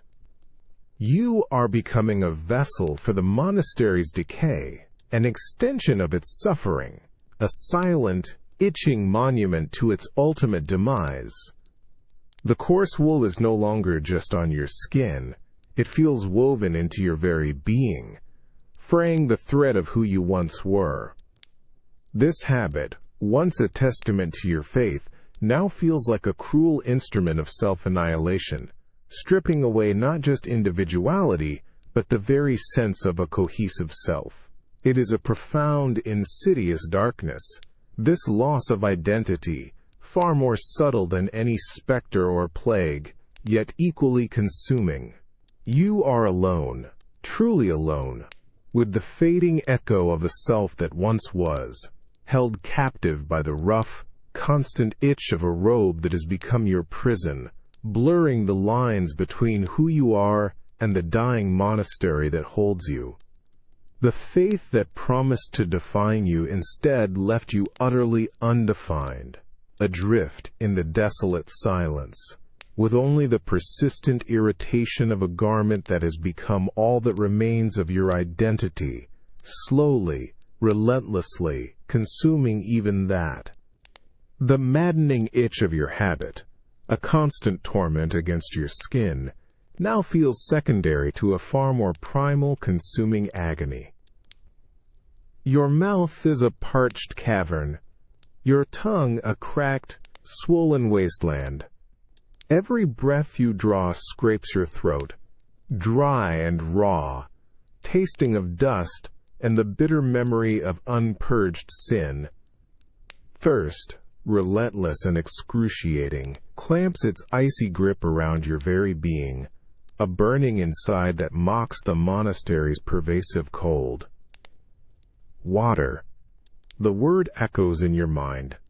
A desperate, singular prayer. You stumble through the oppressive gloom, your bare feet dragging on the frigid stone, each step a testament to your failing strength. The silent corridors, once filled with whispers of abandonment, now hold only the frantic beat of your own heart against your ribs. Your vision blurs, the towering shadows twisting into mocking phantoms as you desperately seek the cistern, the communal well where life-giving water should flow. The memory of the abbot's betrayal, the frozen monks, the burning pyre, they are distant echoes against the overwhelming roar of your parched throat. Finally, you reach the well in the inner courtyard. Moonlight, weak and watery, struggles to illuminate the scene. The stone wellhead stands like a forgotten sentinel, draped in a delicate, shimmering layer of ice. Your hands, raw and trembling, grasp the rough rope, heavy and stiff with cold. You pull, slowly, agonizingly, feeling the deep ache in your muscles, the rope burning your chafed palms. The wooden bucket, encased in ice, descends with a faint, grating whine, a sound amplified in the profound silence. After what feels like an eternity, you haul it back up. The bucket is heavy, its surface slick with frozen water. You plunge your face into it, not caring about the brutal cold, just desperate for liquid. The water hits your cracked lips, your swollen tongue. It's ice cold, so cold it stings, yet it offers no immediate relief. It tastes dull, lifeless. Not the pure, refreshing taste you remember, but flat, metallic, with a faint, underlying bitterness, almost like the taste of stagnant blood mixed with the profound cold of the monastery itself. It's water, yes, but it's the taste of a dying well, a liquid sustenance that carries the lingering essence of the death and desolation that has consumed this place. Your tongue, still swollen and raw, struggles to even properly perceive the taste, so dulled by dehydration and cold. You swallow, a painful, agonizing gulp. but the relief is fleeting, insufficient. It's not life-giving water. It's a mere echo of it, a physical manifestation of the monastery's spiritual emptiness. This water, a symbol of cleansing and rebirth, is tainted, insufficient, offering no true solace, only a bitter reminder of how truly alone, how utterly forsaken you are, even in your most fundamental need.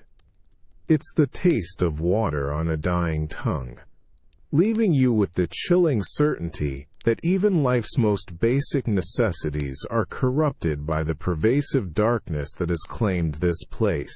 The cold, metallic taste of the tainted water still lingers on your tongue, bitter and insufficient, a grim mockery of true refreshment. Your throat, raw and burning, protests with every shallow breath. You stand by the icy wellhead, the bucket, now empty, slipping from your numb fingers to clatter softly on the frozen ground. The sound is swallowed almost instantly by the profound, crushing silence of the inner courtyard. Your body, aching with exhaustion, hunger, and the persistent itch of your coarse habit, feels like a hollow vessel, drained of all strength, all hope.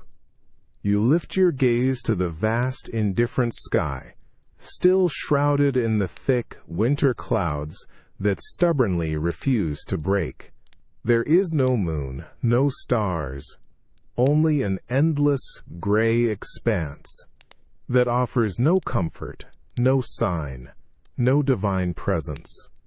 The towering walls of the monastery, once a comforting embrace, now loom like a cruel, inescapable cage, mocking your desperate, unuttered prayers.